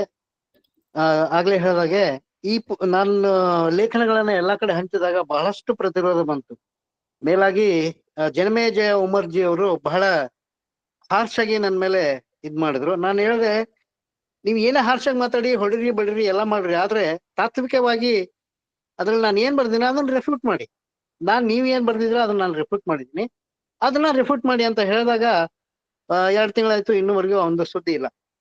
ಅದಾದ್ಮೇಲೆ ನಾನು ಒಂದು ದೃಷ್ಟಾಂತದ ಮೂಲಕ ಈ ವಚನ ದರ್ಶನದ ಪುಸ್ತಕದ ಸಾಗಿ ಬಂದ ದಾರಿಯನ್ನು ಹೇಳ್ತೀನಿ. ಒಬ್ಬವ ಮುಂಬೈ ಏರ್ಪೋರ್ಟ್ ಅಲ್ಲಿ ಇಳಿತಾನೆ, ಇಮಿಡಿಯೇಟ್ ಟ್ಯಾಕ್ಸಿ ಹತ್ತುತ್ತಾನೆ. ಟ್ಯಾಕ್ಸಿ ಹತ್ತುವಾಗ ಒಂದು ಸ್ಥಳ ಬರುತ್ತೆ. ಅವಾಗ ಅವ್ನು ಟ್ಯಾಕ್ಸಿ ಡ್ರೈವರ್ನ ಹೆಗಲ್ ಮೇಲೆ ಕೈ ಇಡ್ತಾನೆ. ಅವ್ನು ಟ್ಯಾಕ್ಸಿ ಡ್ರೈವರ್ ಇಷ್ಟು ಗಲ್ವಿಲಿ ಆಗ್ಬಿಡ್ತಾನಲ್ಲ, ಆ ಕಡೆ ಈ ಕಡೆ ಹೋಗಿ ಒಂದ್ ಮರಕ್ಕೆ ಡಿಕ್ಕಿ ಹೊಡೆದ್ ಬಿಡ್ತಾನೆ. ಆವಾಗ ಅವ್ನ್ ಕೇಳ್ತಾನೆ, ಯಾಕಪ್ಪ ನಾನು ಬರೀ ಕೈ ಇಟ್ಟು, ನನ್ನ ಸ್ಥಳ ಬಂತು, ಕೈ ಇಟ್ಟೆ, ಯಾಕೆ ನೀನ್ ಅಷ್ಟು ಗಲ್ವಿಲಿಗೊಂಡೆ ಅಂತ. ಅವಾಗ ಹೇಳ್ತಾನ ಅವನು, ಇಲ್ಲ ಸರ್, ನಾನು ಮಾರ್ಚರಿ ವ್ಯಾನ್ ಓಡಿಸ್ತಾ ಇದ್ದೆ, ನೀವು ಕೈ ಇಟ್ಟ ತಕ್ಷಣ ನನಗೆ ಹೆಣನೇ ಬಂದಂಗ ಆಯ್ತು ಅಂತ. ಇದು ವಚನ ದರ್ಶನ ಅಂತಕ್ಕಂತ ಪುಸ್ತಕವನ್ನ ಬರೆದಂತಹ ಗೌರವ ಸಂಪಾದಕ ಮಂಡಳಿಯ ಸದಾಶಿವಾನಂದ, ಜನಮೇಜಯ ಉಮರ್ಜಿ, ನಿರಂಜನ್ ಪೂಜಾರು, ಚಂದ್ರಪ್ಪ ಬಾರಂಗಿ, ಸಂತೋಷ್ ಕುಮಾರ್ PK ಇವರೆಲ್ಲರೂ ಸಂಸ್ಕೃತವನ್ನ ಓದಿದಂಥವ್ರು. ಹೆಚ್ಚಾಗಿ ಈ ಪುಸ್ತಕವನ್ನ ಬರ್ಲಿಕ್ಕೆ ಕಾರಣೀಭೂತರಾದ್ರು ಮಲ್ಲೇಪುರಂ ಜಿ ವೆಂಕಟೇಶ್ ಅವರು. ನಾನು ಆ ವಚನ ದರ್ಶನದ ಆ ಪುಸ್ತಕದಲ್ಲಿ ಬರ್ದಿದ್ದೇನೆ, ಅವರು ಏನೇನ್ ಕೆಲಸ ಮಾಡಿದ್ದಾರೆ, ಎಲ್ಲಿ ಹುಟ್ಟಿದ್ದಾರೆ, ಎಲ್ಲಿ ಬೆಳೆದಿದ್ದಾರೆ. ಇಲ್ಲೇ ತುಮಕೂರಿನಲ್ಲೇ ಅವರು ಸಂಸ್ಕೃತ ವಿದ್ವಾಂಸರಾಗಿದ್ರು. ಹಿಂಗಾಗಿ ಇವರೆಲ್ಲ ಸಂಸ್ಕೃತ ವಿದ್ವಾಂಸರು, ವಚನ ಸಾಹಿತ್ಯವನ್ನ ಓದ್ದವರೇ ಅಲ್ಲ. ವಚನ ಸಾಹಿತ್ಯವನ್ನ ಓದ್ದವ್ರ ಇವರೆಲ್ಲಾ ಸೇರ್ಕೊಂಡು ಬಸವಣ್ಣನವ್ರಿಗೆ ಮತ್ತೊಮ್ಮೆ ಜನಿವಾರ ಹಾಕ್ಲೇಬೇಕು ಅಂತ ಹಠ ತೊಟ್ಟಿದ್ದಾರೆ. 12ನೇ ಶತಮಾನದಿಂದ ಮಾಡ್ತಾ ಬಂದಿದ್ದಾರೆ. ಇದು ನಾವೆಲ್ಲರೂ ರಿಟಾಲಿಯೇಟ್ ಮಾಡತಕ್ಕಂತ ಒಂದು ಸಮಯ. ಇತ್ತೀಚಿನ ದಿನಗಳಲ್ಲಿ ರವಿ ಹಂಜನವನು ಬಸವರಾಜಕಾರಣ ಅಂತ ಒಂದು ಪುಸ್ತಕ ಬರೆದಿದ್ದ. ಆ ಪುಸ್ತಕದಲ್ಲಿ ನಮ್ಮ ರಂಜಾನ್ ದರ್ಗಾ ಅವ್ರಿಗೆ ಏನೇನೋ ಬಹಳ ಅಸಹ್ಯವಾಗಿ ಬರ್ದಿದ್ದ. ದಿನದಲ್ಲಿ ಅಕ್ಕ ರಾತ್ರಿ ಪಕ್ಕ ಇತ್ತೆಲ್ಲ ಬರ್ದಿದ್ದ. ಅದಕ್ಕೆ ನಾನು ರಿಟಾಲಿಯೇಟ್ ಮಾಡಿದ್ದಕ್ಕೆ 138 ಜನ ರಿಟಾಲಿಯೇಟ್ ಮಾಡಿದ್ರು ಸೋಷಿಯಲ್ ಮೀಡಿಯಾದಲ್ಲಿ. ಅಂದ್ರೆ they are working on an selective agenda. ಬಸವಣ್ಣನವರಿಗೆ ಜನಿವಾರವನ್ನ ತೊಡಿಸ್ಬೇಕು ಅನ್ನತಕ್ಕಂಥ ಒಂದು ಸೆಲೆಕ್ಟಿವ್ ಅಜೆಂಡಾದಿಂದ ವರ್ಕ್ ಮಾಡ್ತಿದ್ದಾರೆ. ಅದಕ್ಕೋಸ್ಕರ ನೀವು ಫೇಸ್ಬುಕ್ ಅಲ್ಲಿ ಅಪ್ಲೋಡ್ ಮಾಡಿ ರಿಟಾಲಿಯೇಟ್ ಮಾಡ್ತಾರೆ, ಟ್ವಿಟರ್ ನಲ್ಲಿ ಅಪ್ಲೋಡ್ ಮಾಡಿ ರಿಟಾಲಿಯೇಟ್ ಮಾಡ್ತಾರೆ, ಪುಸ್ತಕವನ್ನು ಬಿಡುಗಡೆ ಮಾಡಿ ಅದಕ್ಕೆ ರಿಟಾಲಿಯೇಟ್ ಮಾಡ್ತಾರೆ. ಅಂದ್ರೆ ಒಂದೊಂದು ಪ್ಲೇಸ್ ಅಲ್ಲಿ ಜನ, ಅಂದ್ರೆ ನಾವು ಕೂಡ ಆ ತರ ಒಂದು ಟೀಮ್ ಅನ್ನ ಮಾಡ್ತೇವೆ. 138 ಜನ ನನ್ನ ಸಿಕ್ಕಾಪಟ್ಟೆ ಬೈದ್ರು. ಆ ಬೈದದ್ದನ್ನೆಲ್ಲ ನಾನು ಎಲ್ಲರಿಗೂ ಕಳ್ಸಿದ್ದೆ. ಅದು ಹೇಗ್ ಬೈದ ಅವನು ಅಮೆರಿಕದಲ್ಲಿ ಶಿಕಾಗೋದಿಂದ ಬೆಳಗಿನ ಜಾವ 8 ಗಂಟೆಗೆ ಹೇಗ್ ಬೈದ, ಯಾವ ಶಬ್ದಗಳನ್ನ ಪ್ರಯೋಗ ಮಾಡ್ದ, ಅದನ್ನ ನಾನೇನಾದ್ರೂ ಪೊಲೀಸ್ ಸ್ಟೇಷನ್ ಕೊಟ್ರೆ he will be immediately passport reject ಆಗುತ್ತೆ. That is I don't want to do that. ಆದ್ರೆ ನಮ್ಮಲ್ಲಿ ಕೂಡ ಅಂತ ಒಂದು ಟೀಮ್ ರೆಡಿ ಆಗ್ಬೇಕು. ಫೇಸ್ಬುಕ್ ಅಲ್ಲಿ ಹಾಕಿದ ತಕ್ಷಣ ಇಮಿಡಿಯೇಟ್ ಆಗಿ ರಿಟಾಲಿಯೇಟ್ ಮಾಡ್ಬೇಕು. ಪುಸ್ತಕ ಬಿಡುಗಡೆ ಆದ ತಕ್ಷಣ ಇಮಿಡಿಯೇಟ್ ಆಗಿ ರಿಟಾಲಿಯೇಟ್ ಮಾಡ್ಬೇಕು. ಟ್ವಿಟರ್ ನಲ್ಲಿ ಹಾಕ್ತಕ್ಕ ಅಂತ ಒಂದು ಟೀಮ್ ಅನ್ನ ರೆಡಿ ಮಾಡ್ಬೇಕು ಅಂತ ಹೇಳ್ತಾ, ಇದು ಇಂದು ನಿನ್ನೆದಲ್ಲ 12ನೇ ಶತಮಾನದಿಂದ ನಡೆದುಕೊಂತ ಬಂದಂತಹ ಒಂದು, ಅವ್ರು ಏನೇ ಮಾಡಿದ್ರು ಅವರ ಒಂದು ಶಕ್ತಿಗೆ ಮೀರಿ ನಾವು ಬೆಳಿತೀವಿ ಅಂತ ಹೇಳ್ತಾ ನನಗೆ ಅವಕಾಶ ಮಾಡಿಕೊಟ್ಟದಕ್ಕಾಗಿ ಎಲ್ಲರಿಗೂ ಧನ್ಯವಾದಗಳು. ಹಾಗೇನೆ ನಾನು ಸ್ಪೆಷಲಿ ಶಿವಾನಂದ್ ಜಾಮದಾರ್ ಅವ್ರಿಗೆ ಧನ್ಯವಾದಗಳನ್ನ ಹೇಳಕ್ ಇಷ್ಟಪಡ್ತೀನಿ. ಕೇವಲ 3 ದಿನದಲ್ಲಿ 500 ಪುಸ್ತಕಗಳನ್ನ ಪ್ರಿಂಟ್ ಮಾಡಿಸಿ ನನ್ನ ಮನೆಗೆ ತಲುಪಿಸಿದ್ದಾರೆ. ನಾಳೆ ಅದ್ರ ಬಿಡುಗಡೆ ಆಗುತ್ತೆ. ನನಗೆ 5 ನಿಮಿಷ ಅವಕಾಶ ಕೊಟ್ಟಿದ್ದಾರೆ. ಇದನ್ನೇನೆ ಮತ್ತೆ ಇದ್ ಮಾಡ್ತೀನಿ. ಬಸವರಾಜ ರೊಟ್ಟಿ ಅವರು ಕೂಡ ಫೋನ್ ಮಾಡಿದ್ರು. ಎಲ್ಲರೂ ನನಗೆ ಸಪೋರ್ಟ್ ಮಾಡ್ತಾ ಇದಾರೆ. ಇದೇ ತರ ಯಾರ್ಯಾರು ಎಲ್ಲೆಲ್ಲಿ ಏನೇನ್ ಮಾಡ್ತಾರೆ ಐ ವಿಲ್ ರಿಟಾಲಿಯೇಟ್. ನಾನು ಯಾರು ನನ್ನ ಜೊತೆ ಸಪೋರ್ಟ್ ಬರ್ಲಿದ್ರು ಕೂಡ ಬೆಂಗಾಲ್ನಲ್ಲಿ ಒಂದು ಇದೆ, ಜ್ಯೋತಿ ತೋರೋ ದಕ್ಷಿಣಕ್ಕಿನ್ನ ಆಸೆ ಏಕಲ ಚಲೋರಿ, ಯಾರು ಬರ್ದಿದ್ರು ಚಿಂತಿಲ್ಲ, ನಾನು ಒಬ್ನೇ ಹೋಗ್ತೀನಿ ಅಂತ ಹೇಳ್ತಾ ನನ್ನ 2 ಮಾತುಗಳಿಗೆ ವಿರಾಮ ಹೇಳ್ತೇನೆ. ಅವಕಾಶ ಕೊಟ್ಟಿದ್ದಕ್ಕಾಗಿ ಎಲ್ರಿಗೂ ಧನ್ಯವಾದಗಳು ಸರ್. ಸರ್ ನಿಮಗೆ ಧನ್ಯವಾದಗಳು. ಮತ್ತೆ ನಿಮ್ಮ ಪುಸ್ತಕಕ್ಕಾಗಿ ಅಭಿನಂದನೆಗಳನ್ನ ಬಸವ ರೇಡಿಯೋ ಸಲ್ಲಿಸ್ತಾ ಇದೆ. Thank you sir. ಧನ್ಯವಾದ ಸರ್ ವಿಜಯಕುಮಾರ್ ಸರ್. ಈಗ ಸಭಿಕರಿಗೆ ಒಂದು ಪ್ರಶ್ನೆ ಕೇಳಕ್ ಒಂದು ಅವಕಾಶ ಮಾಡ್ಕೊಡ್ಲಾಗ್ತದೆ. 1 ನಿಮಿಷದಲ್ಲಿ ತಮ್ಮ ಪ್ರಶ್ನೆಯನ್ನು ಮುಗಿಸ್ಬೇಕು. ಏನೋ ಕೇಳೋದಿದ್ರು ಜಾಸ್ತಿ ಟೈಮ್ ತಗೋಬಹುದು. ನಾನು ಒಬ್ಬೊಬ್ಬರನ್ನ ಹೆಸರು ಕರಿತೇನೆ. ಈಗ ಮೊದಲನೇದಾಗಿ ಶಿವಕುಮಾರ್ ಅವರು ಇದ್ರಿ ಸರ್? ಶಿವಕುಮಾರ್ ಅರುಣ್ ಅನ್ಮ್ಯೂಟ್ ಮಾಡಿದೀರಾ ಎಲ್ಲರನ್ನೂ? ಅರುಣ್ ಹೌದು ಸರ್, ಎಲ್ಲ ಅನ್ಮ್ಯೂಟ್ ಆಗಿದ್ದಾರೆ. ನೆಕ್ಸ್ಟ್ ಬಸವಂಡಪ್ಪ ನಾಗೂರ್. ಪಾಂಡು ಒಂಟಿ ಸರ್. ಇದ್ರಿ ಸರ್? ಪಾಂಡು ಒಂಟಿ ಎಸ್ ಸರ್. ಸರ್ ಮಾತಾಡಿ ಸರ್. ಬಸವಾದಿ ಶರಣರು ಸಮಾಜಕ್ಕೆ ಒಳ್ಳೆಯ ಬೆಳವಣಿಗೆಯನ್ನ ನೀಡಿದಂಥವ್ರು. ಅವರ ವಿರುದ್ಧ ಒಂದು ಪಿತೂರಿ ನಡೀತಾ ಇದೆ. ಇನ್ನು ನಾವು ಎದುರಿಸಲು ಶಕ್ತಿಶಾಲಿಗಳಾಗಬೇಕು. ಇದು ಒಂದು ಕುಟಿಲ ರಾಜಕಾರಣ. ಬಿಜೆಪಿ ಮತ್ತು RSS ಅವರು ಬಸವಾದಿ ಶರಣರ ಒಂದು ಸಮಾಜ ಸುಧಾರಣಾ ವ್ಯವಸ್ಥೆಯನ್ನು ಹಾಳುಗೆಡವಲು ಮಾಡುವಂತ ಒಂದು ಪಿತೂರಿಯಾಗಿದೆ. ಇಷ್ಟೇ ನನ್ನ ಅಭಿಪ್ರಾಯ. ಓಕೆ ಸರ್, ಧನ್ಯವಾದಗಳು ಸರ್. ರಾಜಶೇಖರ್ ನರ್ನಾಳ್ ಸರ್. ಶರಣಾರ್ಥಿ ಸರ್, ಎಲ್ಲರಿಗೂ ಶರಣಾರ್ಥಿ ಸರ್. ಈಗ ಮಾತಾಡೋ ಟೈಮ್ನಲ್ಲಿ ಇಬ್ರು ಸ್ಪೀಕರ್ಸು ಯುವ ಜನತೆ ಬಗ್ಗೆ ಮಾತಾಡಿದ್ರು. ಮೀನಾಕ್ಷಿ ಬಾಳೆಯಕ್ಕ ಅವರು ಕೂಡ ಆ ಯುವ ಜನತೆ ಬಗ್ಗೆನೆ ಯಾಕೆ ಬರ್ತಾ ಇಲ್ಲ ಒಂದೊಂದು ಕಳಕಳಿ ಅವರಲ್ಲಿನೂ ಇತ್ತು. ಚಂದ್ರಶೇಖರ್ ಸರ್ ಮಾತಾಡೋ ಟೈಮ್ನಲ್ಲಿ ಕೂಡ ಅವ್ರ ಯುವ ಜನತೆ ಯಾಕೆ ನಮ್ಮ ಕಡೆಯಿಂದ ಮಿಸ್ ಆಗ್ತಾ ಇದೆ ಅನ್ನೋದ್ರ ಬಗ್ಗೆ ನಾವಿವತ್ತು ಲಿಂಗಾಯತರಾದವ್ರು ಅದನ್ನ ಆತ್ಮಾವಲೋಕನ ಮಾಡಿಕೊಳ್ಬೇಕಾದ ತುಂಬಾ ಅನಿವಾರ್ಯ ಕಾಲಘಟ್ಟದಲ್ಲಿ ನಾವಿದೀವಿ ಅನಿಸ್ತಾ ಇದೆ. ಯಾಕಂದ್ರೆ ಯುವ ಜನತೆ ಏನಿದೆಲ್ಲ RSS ಕಡೆ ಮತ್ತೆ ಈ ಸನಾತನವಾದಿಗಳ ಸಂಘಟನೆ ಕಡೆ ಎಷ್ಟು ಜಲ್ದಿ ಅಟ್ರಾಕ್ಟ್ ಆಗ್ತಾರೆ, ಯಾಕೆ ನಮ್ಮಲ್ಲಿ ಆಗ್ತಾ ಇಲ್ಲ? ಇದು ಒಂದು ದೊಡ್ಡ ಪ್ರಶ್ನೆ ಆಗಿದೆ. ಹಲೋ, ಇದು ಒಂದು ದೊಡ್ಡ ಪ್ರಶ್ನೆ ಆಗಿದೆ. ಯಾಕೆ ಆಗ್ತಾ ಇಲ್ಲ ಅಂತಂದು ನನಗನ್ಸಿದ ಮಟ್ಟಿಗೆ ನನಗೆ 3 ಪ್ರಶ್ನೆಗಳು ಮೊನ್ನೆಲಿಂದನೂ ಮೊದ್ಲಿಂದನೂ ಕಾಡ್ತಾ ಇದೆ. ಯಾಕಂದ್ರೆ ಈ ಸಂಘಟನೆಗಳು ಬಸವ ಸಂಘಟನೆಗಳು ನಾವೇನು ಇವನ್ನೆಲ್ಲ ತಗೊಂತೀವಲ್ಲ, ಇದರಲ್ಲಿ ಯುವಕರಿಗೆ ಅತ್ಯಂತ ಹೆಚ್ಚಿನ ಆದ್ಯತೆ ಕೊಡ್ತಾ ಇಲ್ಲ. ಒಂದು ಇನ್ನೊಂದು RSS ನಂತ ಒಂದು ಸಂಸ್ಥೆ ಏನು ಮಾಡುತ್ತೆ ಅನ್ನಪ್ಪ ಅಂದ್ರೆ, ಈ ಗೌರಿ ಅಂತವ್ರನ್ನ ಕಲಬುರ್ಗಿ ಅಂತವ್ರನ್ನ ಕೊಲ್ಲಿದ್ರು ಕೂಡ ಅವ್ರನ್ನ ಬಿಡಿಸ್ಕೊಂಬಂದು ವಿಜೃಂಭಣೆಯಿಂದ ಬಿಡಿಸ್ಕೊಂಬರಂತ ಕೆಲಸ ಮಾಡುತ್ತೆ ಅಂದಾಗ, ಈ ಸಂಘಟನೆ ನಾವು ಒಂದು ಯಾವುದೇ ಒಂದು ಸಂಘಟನೆ ಕಟ್ಟಿದೀವಿ ಅನ್ನಪ್ಪ ಅಂತಂದ್ರೆ, ಅಲ್ಲೇ ಈ ಯುವ ಜನತೆಗೆ ಇಂಥವರಿಗೆ ಯಾವ ರೀತಿಯಾದ ಒಂದು ಕಾನೂನು ಸಹಕಾರಗಳನ್ನು ನಾವು ನೀಡ್ತೀವಿ ಅನ್ನೋದನ್ನು ಒಂದು. ಹಾಗಾಗಿ ಇವೆರಡೂ ಮತ್ತೆ ನಮ್ಮಲ್ಲಿ ಯುವ ಜನತೆಗೆ ಏನಿದೆ ಅಂದ್ರೆ ಆರ್ಥಿಕ ಭದ್ರತೆ ಇಲ್ಲ. ಇವೆಲ್ಲವ ಕಡೆಯಿಂದ ಈಗ ಆರ್ಥಿಕ ಭದ್ರತೆ ಇದ್ದವರು ವೈದಿಕ ಕಡೆ ಇದ್ದಾರ, ವೈದಿಕ ತತ್ವಬದ್ಧತೆ ಇದ್ದವರೆಲ್ಲರೂ ಕೂಡ ಅವ್ರ ತಲೆ ಆರ್ಥಿಕ ಬದ್ಧತೆ ಇಲ್ಲ. ಇಂಥ ಒಂದು ಸಂದಿಗ್ಧತೆ ಕಾಲಘಟ್ಟದಲ್ಲಿ ನಾವು ಈ ತತ್ವನ ಯಾವ ರೀತಿ ಕಟ್ಟಿಕೊಳ್ಬೇಕು, ಯಾವ ರೀತಿ ಮಾಡ್ಬೇಕು ಅನ್ನೋದೇ ಒಂದು ದೊಡ್ಡ ಪ್ರಶ್ನೆ ಆಗಿದೆ ಅಂತ ನನಗೆ ಅನಿಸ್ತಾ ಇದೆ ಸರ್. ಓಕೆ ಸರ್, ಧನ್ಯವಾದ ಸರ್. ಈಗ ಶ್ರೀಧರ್ ಉಪ್ಪಿನೂರ್, ಮಲ್ಲೇಶಪ್ಪ ಕೆ, ಶ್ರೀಶೈಲ್ ಗದಗ್, ಶಿವಪ್ರಕಾಶ್, ಬಾಳಪ್ಪ ತೋಟದ್ ರಾಥೋಡ್, ಬಾಳಪ್ಪ ರಾಥೋಡ್, ಜಿ.ವಿ. ಗೌಡ, ಮಹಾದೇವ ಸ್ವಾಮಿ. ಸರಿ, ಏನಾದ್ರು ಎಲ್ಲರಿಗೂ ಚಾಮರಾಜನಗರದ ಪರವಾಗಿ ಹೇಳಿ ಸರ್. ಶರಣಾರ್ಥಿಗಳು ಸರ್. ಮತ್ತೆ ಮೊದಲನೇದಾಗಿ ನಾಳೆ ಕಾರ್ಯಕ್ರಮಕ್ಕೆ ದಯಮಾಡಿ ಎಲ್ಲ ಶರಣರು ಭಾಗವಹಿಸಬೇಕಾಗಿ ಹೆಚ್ಚಿನ ಸಂಖ್ಯೆಯಲ್ಲಿ ನನ್ನೊಂದು ಬೇಡಿಕೆ. ಮತ್ತೆ ಚಾಮರಾಜನಗರದಿಂದ ನಾವು ಒಂದು 15 ಮಂದಿ ಬರ್ತಾ ಇದೀವಿ.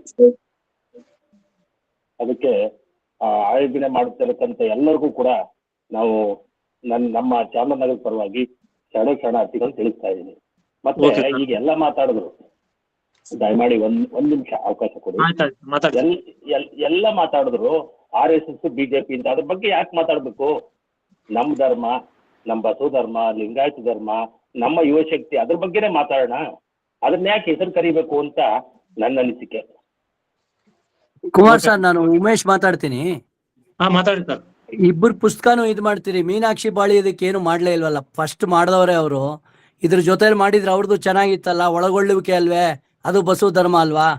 ಆಮೇಲೆ ಬಸವರಾಜ್ ಹೊರಟ್ಟಿ ಕೈಲಿ ನಾಳೆ ಒಂದು ಆನ್ಲೈನ್ ಪತ್ರಿಕೆ ಇದು ಮಾಡ್ತೀರಿ. ಅವನು ಮೀನಾಕ್ಷಿ ಇವ್ರದ್ದು ಯಾರೋ ಹೆಬ್ಬಾಳ್ಕರ್ CT ರವಿ ಮಾತಾಡಿದಾಗ ಏನು ಮಾತಾಡದೆ ಇರೋದು, ಸದನದಲ್ಲೇ ಒಪ್ಕೊಳ್ದೆ ಇರೋರು ಅಂತವ್ರ ಕೈಲಿ ಮಾಡಿದ್ರೆ ಬಸವಣ್ಣನ ನ್ಯಾಯ ಒದಗಿಸ್ದಂಗೆ ಆಗತ್ತಾ ನೀವು? ಅದನ್ನ ವಿಚಾರ ಮಾಡೋಣ ಸರ್, ಮತ್ತೆ ಆಮೇಲೆ ಸರ್ ಮಾತಾಡ್ತಾರೆ ಅದ್ರ ಬಗ್ಗೆ. ಈಗ ನೆಕ್ಸ್ಟ್ ವೀರೇಶ್ ಸರ್,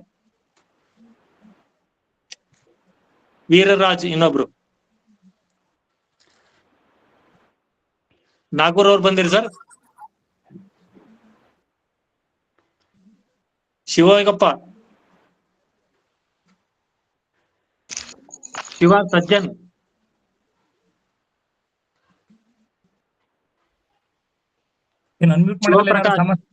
ಅನ್ಮ್ಯೂಟ್ ಮಾಡಿದ್ರೆ ಏನೋ ಸಮಸ್ಯೆ ಇದೆಯಾ? ಯಾಕೆಂದ್ರೆ ತುಂಬಾ ಜನ ಇಲ್ಲ open open. Okay sir. Arun sir open ಇದಾವಲ್ಲ ಸರ್? ಹೌದು, ತಾವು ಮಾತಾಡ್ಬೇಕಿದ್ರೆ ಅನ್ಮ್ಯೂಟ್ ಮಾಡ್ಕೊಳ್ಳಿ, ಎಲ್ಲ ಓಪನ್ ಇದೆ. ಓಪನ್ ಇದೆ, ಅನ್ಮ್ಯೂಟ್ ಅಲ್ಲೇ ಇರ್ತೀರಿ. ಹ್ಯಾಂಡ್ ರೈಸ್ ಮಾಡ್ಯಾರ, ಅದ್ರ ಯಾರು ಬರ್ತಾ ಇಲ್ಲ ಸರ್ ಅವರು. ಅಂದ್ರೆ ಅವ್ರು ಅನ್ಮ್ಯೂಟ್ ಮಾಡ್ಕೊಳ್ತಾ ಇಲ್ಲ. ಅವರು ದಯವಿಟ್ಟು ಮಾತಾಡ್ಬೇಕು ಅನ್ನುವರು ಅನ್ಮ್ಯೂಟ್ ಮಾಡ್ಕೊಂಡು ಸ್ಕ್ರೀನ್ ಮೇಲೆ ಮತ್ತೆ ಮಾತಾಡ್ಬೇಕಾಗಿ ಹೇಳ್ತಾ ಇದ್ದೇನೆ ಸರ್. ನಿಮ್ಮ ಹತ್ರ ಮೈಕ್ ಏನಿದೆ ಅಲ್ಲ, ಅದನ್ನ ಟಚ್ ಮಾಡ್ರಿ ಅಂದ್ರೆ ಓಪನ್ ಆಗ್ತದ, ಅಂದ್ರೆ ನೀವು ಮಾತಾಡಕ್ ಸಾಧ್ಯ. ಯಾರಿದ್ದೀರಿ ಸರ್ ಮಾತಾಡೋರು? ಮತ್ತೆ ಹಲೋ, ಮಾತಾಡಿ ಸರ್. ತಮ್ಮ ಹೆಸರು? ನಮ್ಮ ಹೆಸರು ಸಿದ್ಧಲಿಂಗೇಶ್ ಅಂತ ಹೇಳಿ, ಶರಣಾರ್ಥಿ. ಹಲೋ, ಮಾತಾಡಿ ಸರ್. ಮಾತಾಡಿ. ಈಗ ನಮ್ಮ ಯುವಕರು ಬಹಳ ಬೇರೆ ಬೇರೆ ಕಡೆ ಹೋಗ್ತಾ ಇದಾರ್ರಿ. ಅವ್ರನ್ನ ಹೊಳ್ಳಿ ನಮ್ಮ ಧರ್ಮಕ್ಕೆ ತರಕ್ಕೆ ಏನು ಕಾರ್ಯಕ್ರಮ ಮಾಡ್ಕೊಂಡಿರಿ ತಾವು? ಹಲೋ, ಅದ್ರ ಬಗ್ಗೆ ಬಸವ ರೇಡಿಯೋ ಒಂದು ಕಾರ್ಯಕ್ರಮ, ಯುವ ಶಕ್ತಿ ಎಲ್ಲ RSS ಕಡೆಗೆ ಹೋಗ್ಬಿಟ್ಟೈತ್ರಿ ನಮ್ಮಲ್ಲೆಲ್ಲ. ಅವ್ರನ್ನ ಹೊಳ್ಳಿ ನಮ್ಮ ಧರ್ಮಕ್ಕೆ ತಗೊಂಡು ಅವ್ರ ಕಡೆಯಿಂದ ಧರ್ಮ ಪ್ರಚಾರ ಯಾಕೆ ಮಾಡಬಾರ್ದು ಬಸವ ತತ್ವನ ಅಂತ ಹೇಳಿ ನಮ್ದೊಂದು ಪ್ರಶ್ನೆ ರೀ. ಅದ್ರ ಬಗ್ಗೆ ಗಂಭೀರವಾದ ಯೋಚನೆ ಮಾಡ್ತಾ ಇದ್ದೀವಿ. ಅದ್ರ ಬಗ್ಗೆ ಕಾರ್ಯಕ್ರಮ ಮುಂದೆ ರೂಪಿಸುವ ಸಾಧ್ಯತೆ ಇದೆ. ತಾವುಗಳು ಜೊತೆ ಆಗ್ಬೇಕು ನಮ್ಮೊಟ್ಟಿಗೆ. ಆಯ್ತ್ರಿ, ಯಾವತ್ತು ತಮ್ಮ ಜೊತೆಗೆ ಇರ್ತೇವ್ರಿ ನಾವು. ಧನ್ಯವಾದ. ಮಹಾದೇವ ಸ್ವಾಮಿ ಇದ್ರಿ ಸರ್? ಹಾ ಸರ್. ಕಂಪ್ಲೇಂಟ್ ಅಶೋಕ್ ರೀ. ಆಯ್ತು, ಹೋಗಿ ಮಾತಾಡಿ ಸರ್. ಅಲ್ಲ ಸರ್, ಶರಣಾರ್ಥಿ. ಕಂಪ್ಲೇಂಟ್ ಅಶೋಕ್ ಶರಣಾರ್ಥಿ. ಮಾತಾಡಿ ಸರ್, ಮಾತಾಡಿ. ಸರ್ ಕಂಪ್ನಿಯಲ್ಲಿ ತಾಲೂಕಾಗಿದೆ ಈಗ ಆಲ್ರೆಡಿ. ಕಂಪ್ನಿಯಲ್ಲಿ ಇದುವರೆಗೂ ಬಸವದಳ ಸ್ಥಾಪನೆನೇ ಇಲ್ಲ ಸರ್. ಎಲ್ಲ ವಿಷಯಕ್ಕೆ ಸಂಬಂಧಪಟ್ಟದ ಪ್ರಶ್ನೆ ಕೇಳೋದು ಸರ್. ಇದು ಬಸವ ರೇಡಿಯೋ ಪ್ಲಾಟ್ಫಾರ್ಮ್. ಇದು ಬಸವ ದಳ ಅಥವಾ ಜಾಗತಿಕ ಲಿಂಗಾಯತ ಮಹಾಸಭೆ ಬೇರೆ ಯಾರನ್ನು ನಾವು ರೆಪ್ರೆಸೆಂಟ್ ಮಾಡ್ತಾ ಇಲ್ಲ. ನಾವು ಈ ವಿಷಯವನ್ನ ಚರ್ಚೆಗೆ ತಗೊಂಡಿದೀವಿ. ಈ ವಿಷಯಕ್ಕೆ, ಇವತ್ತಿನ ವಿಷಯಕ್ಕೆ ಸಂಬಂಧಪಟ್ಟ ಹಾಗೆ ಏನಾದ್ರು ಪ್ರಶ್ನೆ ಅಥವಾ ಮಾತಾಡೋದಿದ್ರೆ 1 ನಿಮಿಷಗಳ ಕಾಲ ಮಾತಾಡಿ. ಇವತ್ತಿನ ವಿಷಯ ಏನ್ ಚರ್ಚೆಗೆ ನನಗೆ ಯಾವ್ದು ಇಲ್ಲ, ಅಭ್ಯಂತರ ಇಲ್ಲ. ಅಲ್ಲ ಸರ್, ಧನ್ಯವಾದಗಳು ಸರ್. ಧನ್ಯವಾದಗಳು. ಈಗ ಸಮಯ ಮುಕ್ತಾಯ ಆಗ್ತಾ ಇದೆ. ಅದಕ್ಕೆ ಈಗ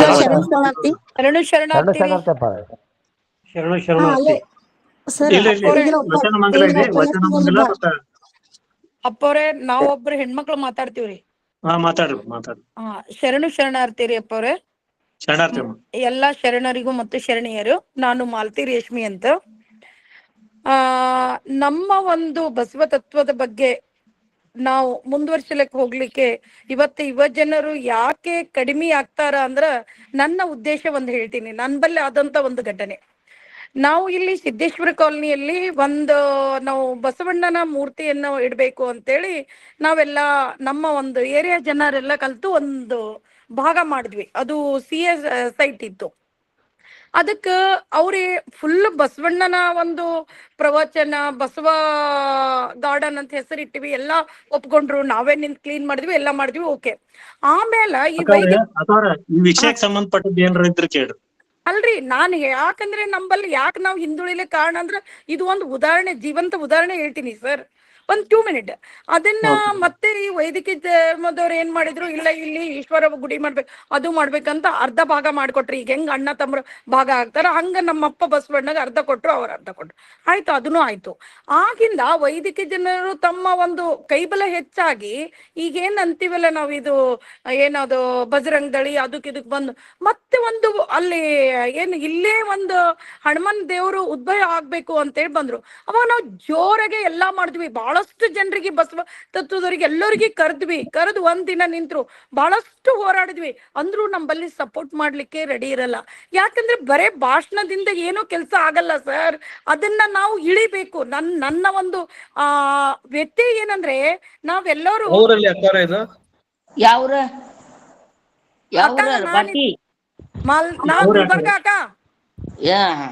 ಇಲ್ಲಿ ಮಾತಾಡಮ್ ತಗೋ. ಅವ್ರೇನ್ ಮಾಡ್ತಾರಲ್ಲ ಬೆಂಗಳೂರವ್ರು ಬಂದು. ಆಯ್ತಕ್ಕ, ಆಯ್ತಾಯ್ತು. ಶರಣಾರ್ಥಿ ನನಗೆ ಕೊಟ್ಟಂತ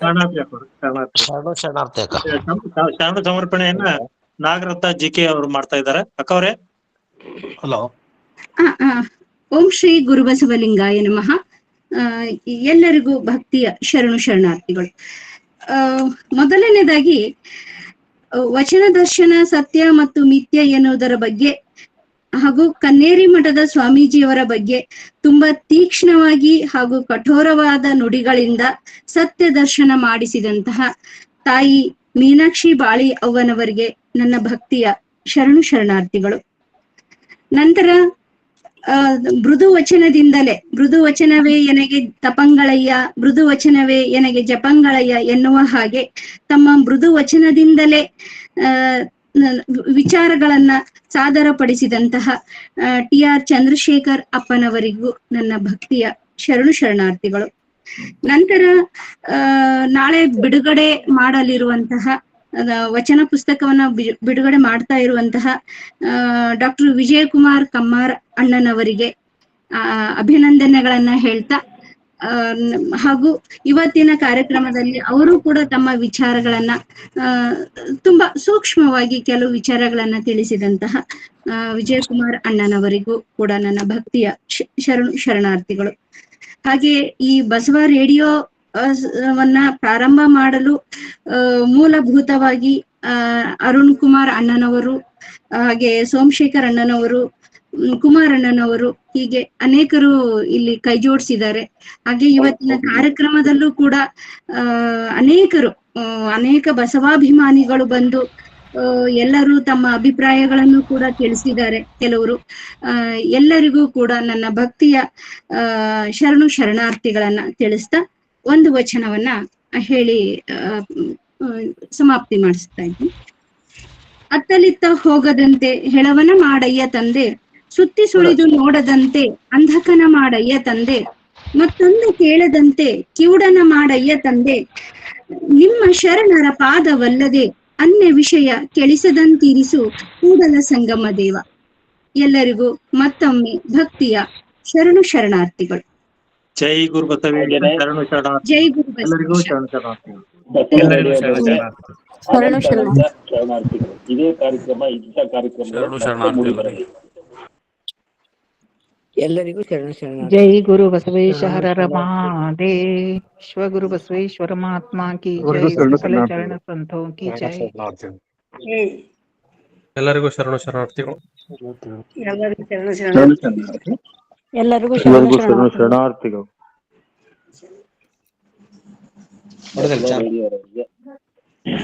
ಶರಣ ಶರಣಾರ್ಥಿಗಳು. ಇಂಥ ಕಾರ್ಯಕ್ರಮಗಳು ಪದೇ ಪದೇ ಬರಲಿ. ಎಲ್ಲರಿಗೂ ಎಲ್ಲರಿಗೂ ಶರಣು ಶರಣಾರ್ಥಿಗಳು.